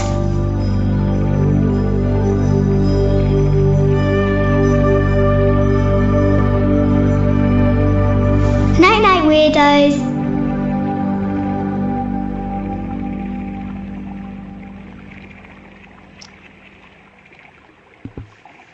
Cool, clean water. I'm sorry about the night weirdos thing. That's her favourite part. She's 8, right? Yeah. I think she might She's be 8. Buddha. She's She isn't. She spent the rest of the day in a very unzen-like state. Oh, I love those. She can do as many of those as she wants. I deliberately didn't listen to it when you sent it to me. I wanted to hear it fresh, and I love it. I love it so much. She's got such a naughty little tone about her. Tell her thank you very, very much. Let's go. We've got. Let's go to David before we go to Dave. This is the Dave hour of the show. Let's go to David. Good evening, David. Good evening, Ian. Good evening, Kath. You all right? Good evening. Right. Kath, do you want to ask? Hang on a minute, David. Katherine, do you want to ask the question about the phone? Oh, you're not on answer phone. Speakerphone, are you, love? I am. Do you want me to knock it off, like? Come closer. Knock it off, David. Put your mouth near the hole. Can you hear me better now, right? Beautiful. Perfect. Can you hear me, mother? I can, what you got for us, David? What I'm going to say, Ian, have you been on TikTok? I've seen a good one on TikTok today. This bloke went into a supermarket, right, and it says to a woman, this car's blocking him in, like, and you get a registration number, and registration number finished in BJ, so you can imagine what it was, can't you? The registration number was what? Finished in BJ, last 2 letters were BJ. Working out. Like blowjob? Correct, yes. Blimey. And she read it out about 3 or 4 times, never realised what she was saying on PA and that. Outrageous. What are you doing on TikTok, David? I went on TikTok and it gave me a migraine. I couldn't understand it. Oh, they have some good things on it, like. Brilliant. Like what? What have you seen on there? Well, that's one example, right? I've not looked, I can't remember them all, right? But I usually go on YouTube and listen to Bernard Manning. Do you like Bernard Manning? It's not really my cup of tea. I've met Bernard Manning. I've seen him live in London. He was a joke machine. I did The Weakest Link with Bernard Manning. Yeah, I didn't know that. I didn't know you did that, like. Yeah, I've met him. He was, a nice he's enough funny. He was hilarious. Mate, Chubby Brownies. Have you heard Chubby Brown, mate? Oh, I don't like Chubby Brown quite. I'm not a fan. He swears a bit too much though, doesn't he? But he likes the C-bomb a lot, doesn't he? Chubby Brown throws the C word out. He does, yeah. That's trouble with him. But he's quite funny, like. He's popular, just like Katherine. What? Kath is always chucking the C-bombs, David, and so I don't need to hear it anymore, if at all possible. How are you doing, mate? Are you all right? I don't know, but are you coping with this then? Up and down. Up and down. I don't mind the staying in so much. It's kind of my lifestyle. But sometimes I get very scared about what's going on, and I get fearful. I know what you mean. The thing is, 90% of us could get it. You know what I mean? It's a lot of people at 8 out of 10, isn't it? But they also think that out of those people that get it, some of them won't even know that they've got it. A lot of them won't even know that they've got it, and most people will have very mild symptoms. So there's still strains, isn't there? I try and avoid the numbers because it gets very confusing for me if I start thinking about numbers, then think about the size of the world, and then all of that stuff. Do you know what? I'm probably going to be all right. And if I can be completely honest, I'm making more money than I was 2 months ago because I'm saving £100 a week on petrol. So I'm actually profiting out of this in a weird way. And generally I'm okay. Right this second doing the show, boom, I'm all right. But I was scared over the weekend, David. How about you?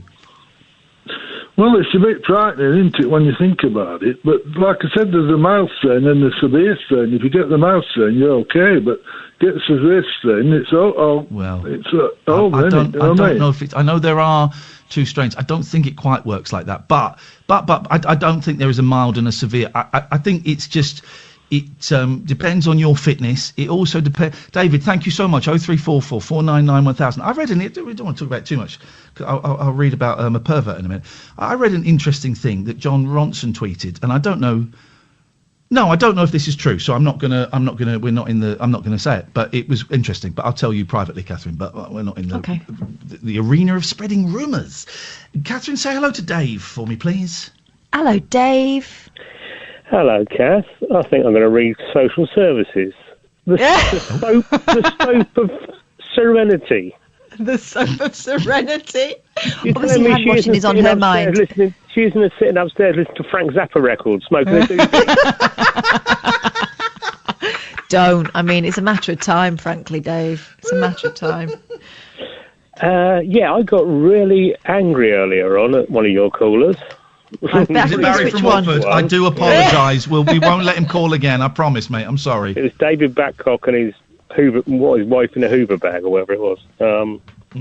No, it was the guy who said that it was going about the NHS workers aren't really looking after old and disabled people. I think I don't know if you saw that clip earlier today of a paramedic being applauded by her street when she went out for work. Yeah. And she got in her car and drove away. And more, I know Twitter isn't the world, but maybe on Twitter said, "Oh, she's got a nice car. So, she's probably, probably earning a bit. So we should be that grateful to her." And I think there's a lot of division at the moment. Actually, there isn't, because I've been out quite a lot because I'm still going out because I have to, and. There's a lot of there's people being really respectful, and I don't really recognise what another caller said earlier about supermarkets, but that's her experience. But there are tons of people, and it's not just the NHS workers, and quite rightly they're getting the big thumbs up, but it's the cleaners in the hospitals that are doing stuff, and it's the police who might be getting things wrong now and again, but they're only they don't make the laws. They only, and most of these laws have been made on the hop and on the thing. And I got really ranty earlier on. I've come back down a bit now, but I think it's there's a lot of division about, and we shouldn't be dividing each other and saying, "Oh, well, those people deserve it." I think we all sort of, yes, there's got to be control, but I don't know where I'm going with this.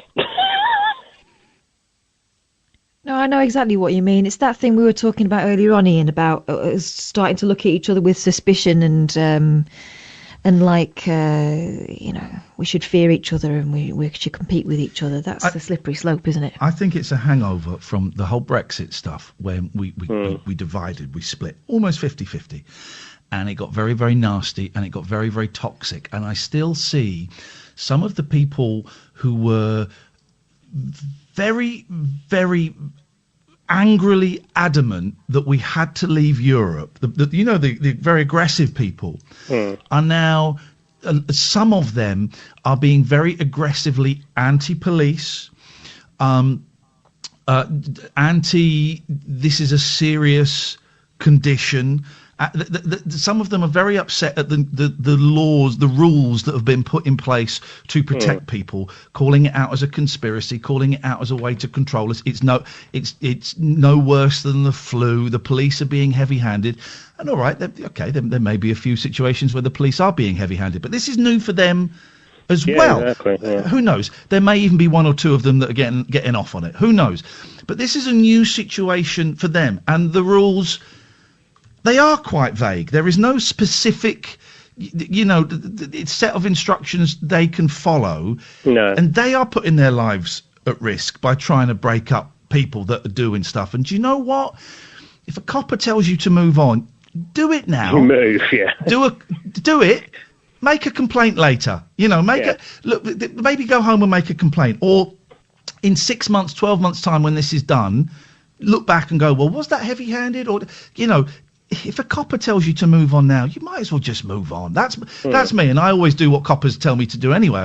I'm one of those people that I question them now, but I have an inherent respect for coppers. That's the way I was brought up. It's not completely unquestioning as perhaps it was, but I respect them. There are still people that want to create division, but I think it's smaller than Brexit. I think it is a minority. And we just, I don't know, Dave. It's a really weird moment in human history, and loads of people have pointed this out, right? If loads of people die, it'll be what a disaster. Why did this was handled awfully? If not many people die, or not as many as we've been told might die, yeah, it was all a put-up job, and it wasn't that serious. It was all a put-up job. It was a left-wing conspiracy. It was, it wasn't as bad as we were told it was. You can't win. Do I think they're handling it brilliantly? Not really, but they certainly handle it better than bloody Trump is, who seems to want to kill hundreds of thousands of people. That's insane. Here's the thing, and I'm not going to say that on the radio, but it's nuts. And I know. Get this, Katherine.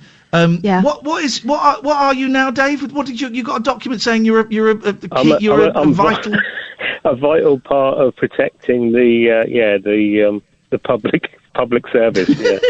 Because we're always going to need middle-aged men to talk about vinyl. We're always going to need that, Dave. Yeah, that's all I go in there. I say, have you seen the latest, reissue that they're putting out?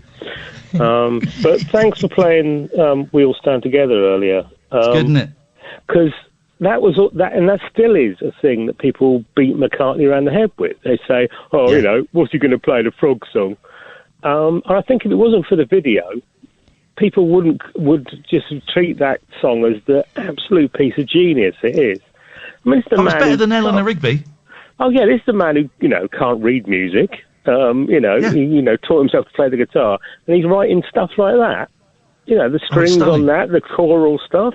It's astonishing, and it just one of those things that. Another thing that really annoys me is people who just beat you around the head with that. That to have something like that as the thing you've done wrong. That people wish they had something that good in their back pocket. But there you go. Another person we're going to meet. People won't recognise that for it's genius. That song is genius. And people won't recognise that until he's dead, I'm afraid. And I don't, I'm not wishing that on him. When he's dead, people will go, maybe it's time to reevaluate the Frog chorus. No, listen to it now. It's flipping brilliant. It's better than Eleanor Rigby by a country mile. It's unique. Imagine releasing that as a pop single in the mid-'80s. What? And that's when he was a bold choice. A bit, wasn't he? Really? Popularity-wise, and thanks for playing the Rick Moranis track earlier on. Was that you that pointed me in the direction of that? Yeah. Thank you, mate. Thank you. Yeah, so it sums it up perfectly where we are. Dave, nice to talk to you, mate. Take care. Bye. 0344. See you, mate. 0344 499 1000. Let's have a quick break. This is the Late Night Alternative, weeknights from 10 with Iain and Kath on Talk Radio. Late Night, Iain Lee on Talk Radio. So, I've been avoiding newspapers. I haven't read a newspaper since we've been doing the show from home, Kath. And do you know what? There may have been a few shows before that when we were in work and I wasn't reading newspapers. But I was out today. I went to the petty station. It was a vital journey. I needed chocolate. I had to have some chocolate, man. I had to have some chocolate. And I thought, I'm going to buy a newspaper. So I bought the Sunday Sport. That was from yesterday. Is that a newspaper? That's more of a comic, isn't it?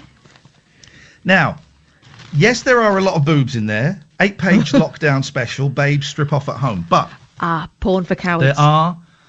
There are some news stories in there, and I thought I'd share them. Now, unfortunately, I can't share most of them because they're too obscene.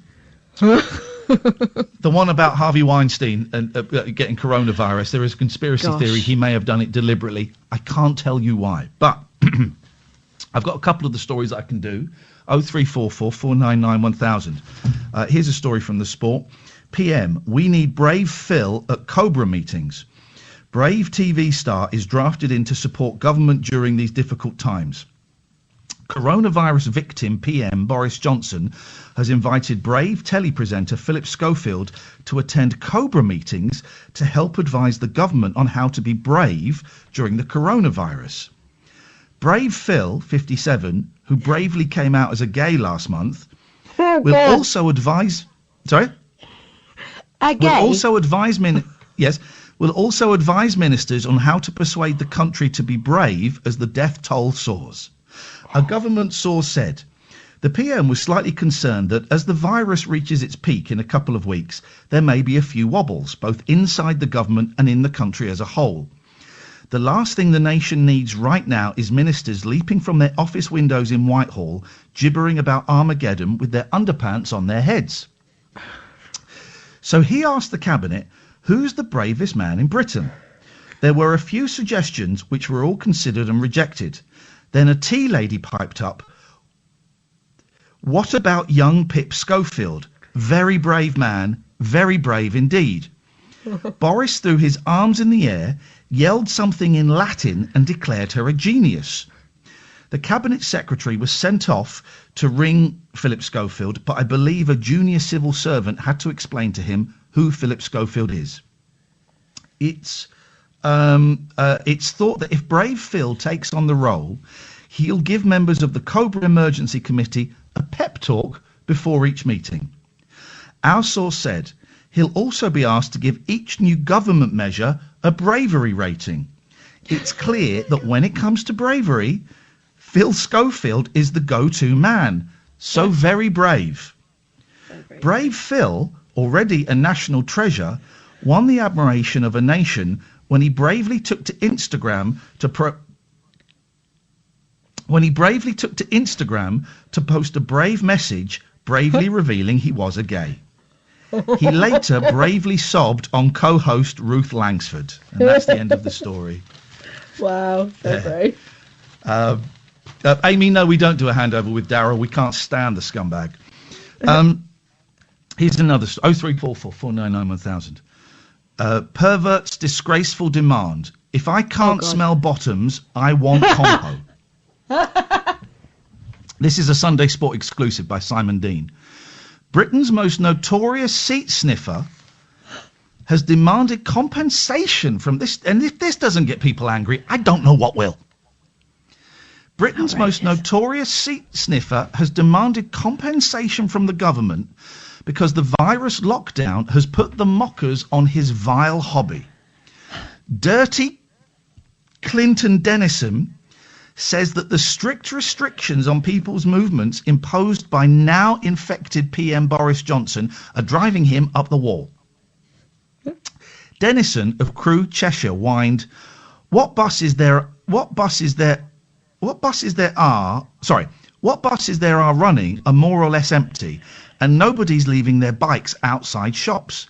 No bus seat to sniff, no saddles to sniff. Nobody is out and about for me to sneak a quick sniff of their bottoms. Worst of all, I'm stuck in my flat. I've tried to sniff my own seat, but it's just not the same. It's like trying to tickle yourself, utterly pointless. Oh my God. Now, perverted Dennison, 34, has demanded financial compensation to make up for the fall-off in seat sniffing, or snurging, as it's called in deviant circles. Snurging. And he's launched an online petition which, as Sunday Sport went to press last night, had attracted 7 signatures. He said, Boris Johnson is throwing money all over the place. He must be able to find a few million for the snurging community. We're suffering here.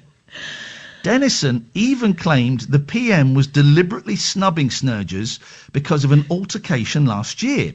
He said Boris had just got out of his official car. He'd only just been made PM. And I ducked in for a sniff of his still warm seat. He said something like, well, gosh, that's a bit rum, and tried to pull me out. There was a bit of a scuffle before his security men waded in. They said I was lucky not to get shot. Boris has it in for us snurgers. That is broken Britain right there. That is it, and that is those are the only stories. No, Roger, I've read some of the other stories on my Twitch stream, and none of the other stories, I'm afraid, I'm allowed to broadcast on. Yeah, there was one about the. It's the best. Oh my God, it's the best. It's the best £1.20 I've spent in ages. Honestly, I felt so low yesterday, and I was reading that, and I was tears streaming down my face. I was reading that. It's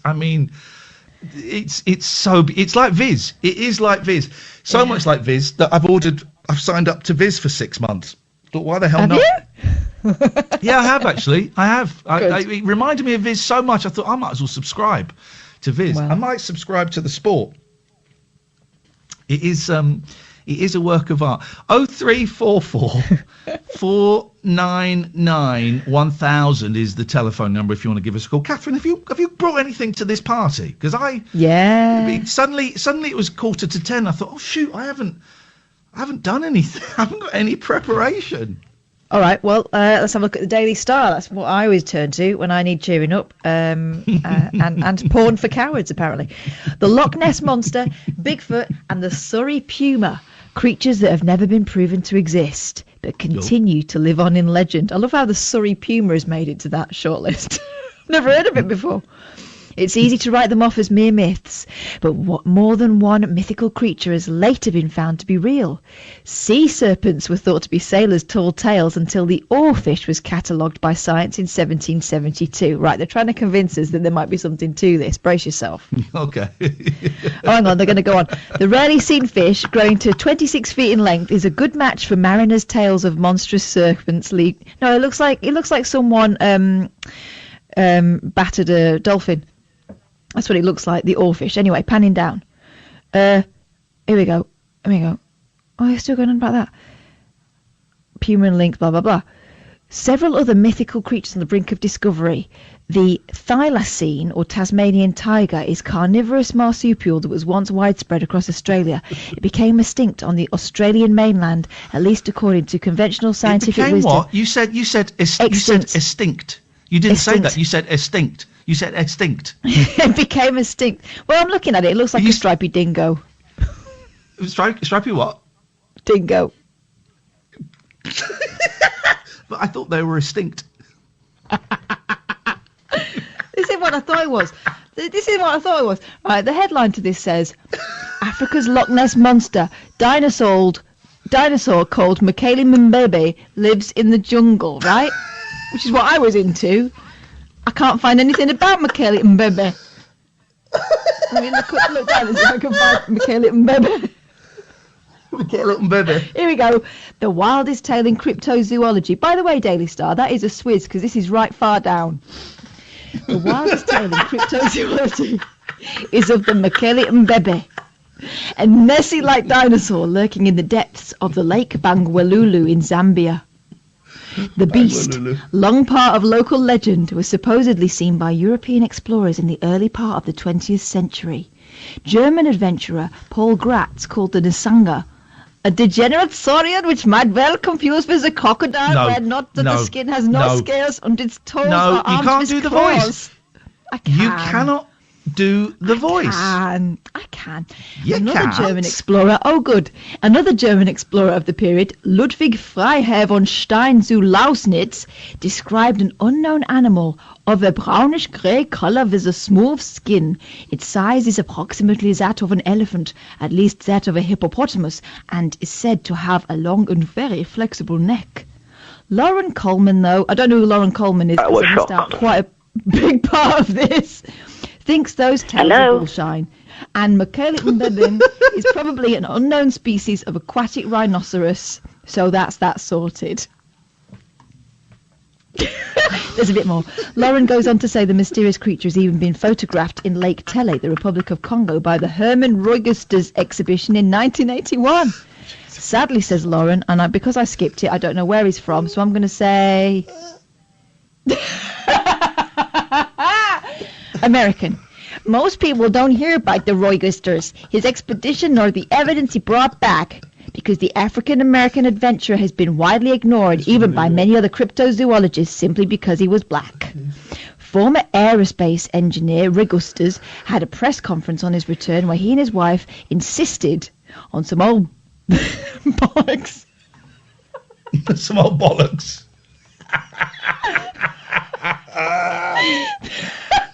That they observed the dinosaur-like creature on several occasions in late October and early November when they were accompanied by officials from Ghana and the Republic of Congo. Unfortunately, the weather conditions were so poor that the one photo of the creature, about the size of two hippos, that they snapped is very out of focus and therefore not admissible. Oh, there's a surprise. Nevertheless, said Ray Gustas, we're not placing the whole importance of our expedition on a couple of seconds of possibly photographing the animal. No, I bet you're not. The truth of the Mekele Umbebe is so mixed up with local legend that it's hard to be sure what the grain of truth at the centre of the story might be. I think I might know. A local pygmy village tell the story of how they killed a Mekele Umbebe that was preventing them from fishing in 1930. They allegedly encircled the beast, speared it to death and cooked it. Again, no Ev. But after a feast to celebrate the historic victory, all those who ate the flesh of the Mekele Umbebe died. I bet they did. It was in 1930. They will all be dead. There are certainly photographs of large footprints that defy easy explanation, as well as numerous eyewitness reports. Okay. So that's that sorted, ladies and gents. The Mekele Umbebe is out there.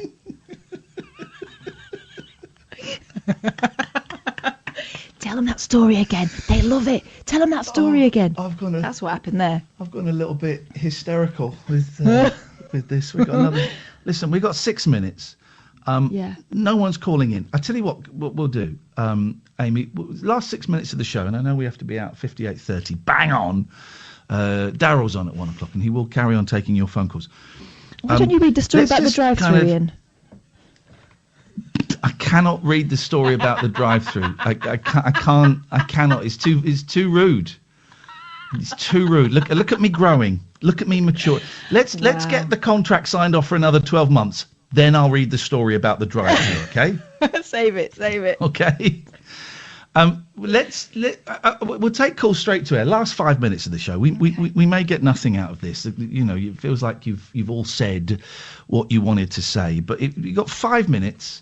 Amy, you can relax for a bit. And by the way, thank you so much for your help tonight. I know this is weird for you and for Sam, but you've both done amazing jobs. But 5 minutes, 0344 499 1000. If you just want to phone up, make a silly noise, shout something, cry, whatever you want to do, we'll do it. We'll do it now. Don't swear, don't be libelous, don't be racist. But we've just got 5 minutes to express yourself as we enter the second week of official lockdown, kind of the third week for a lot of people of working from home.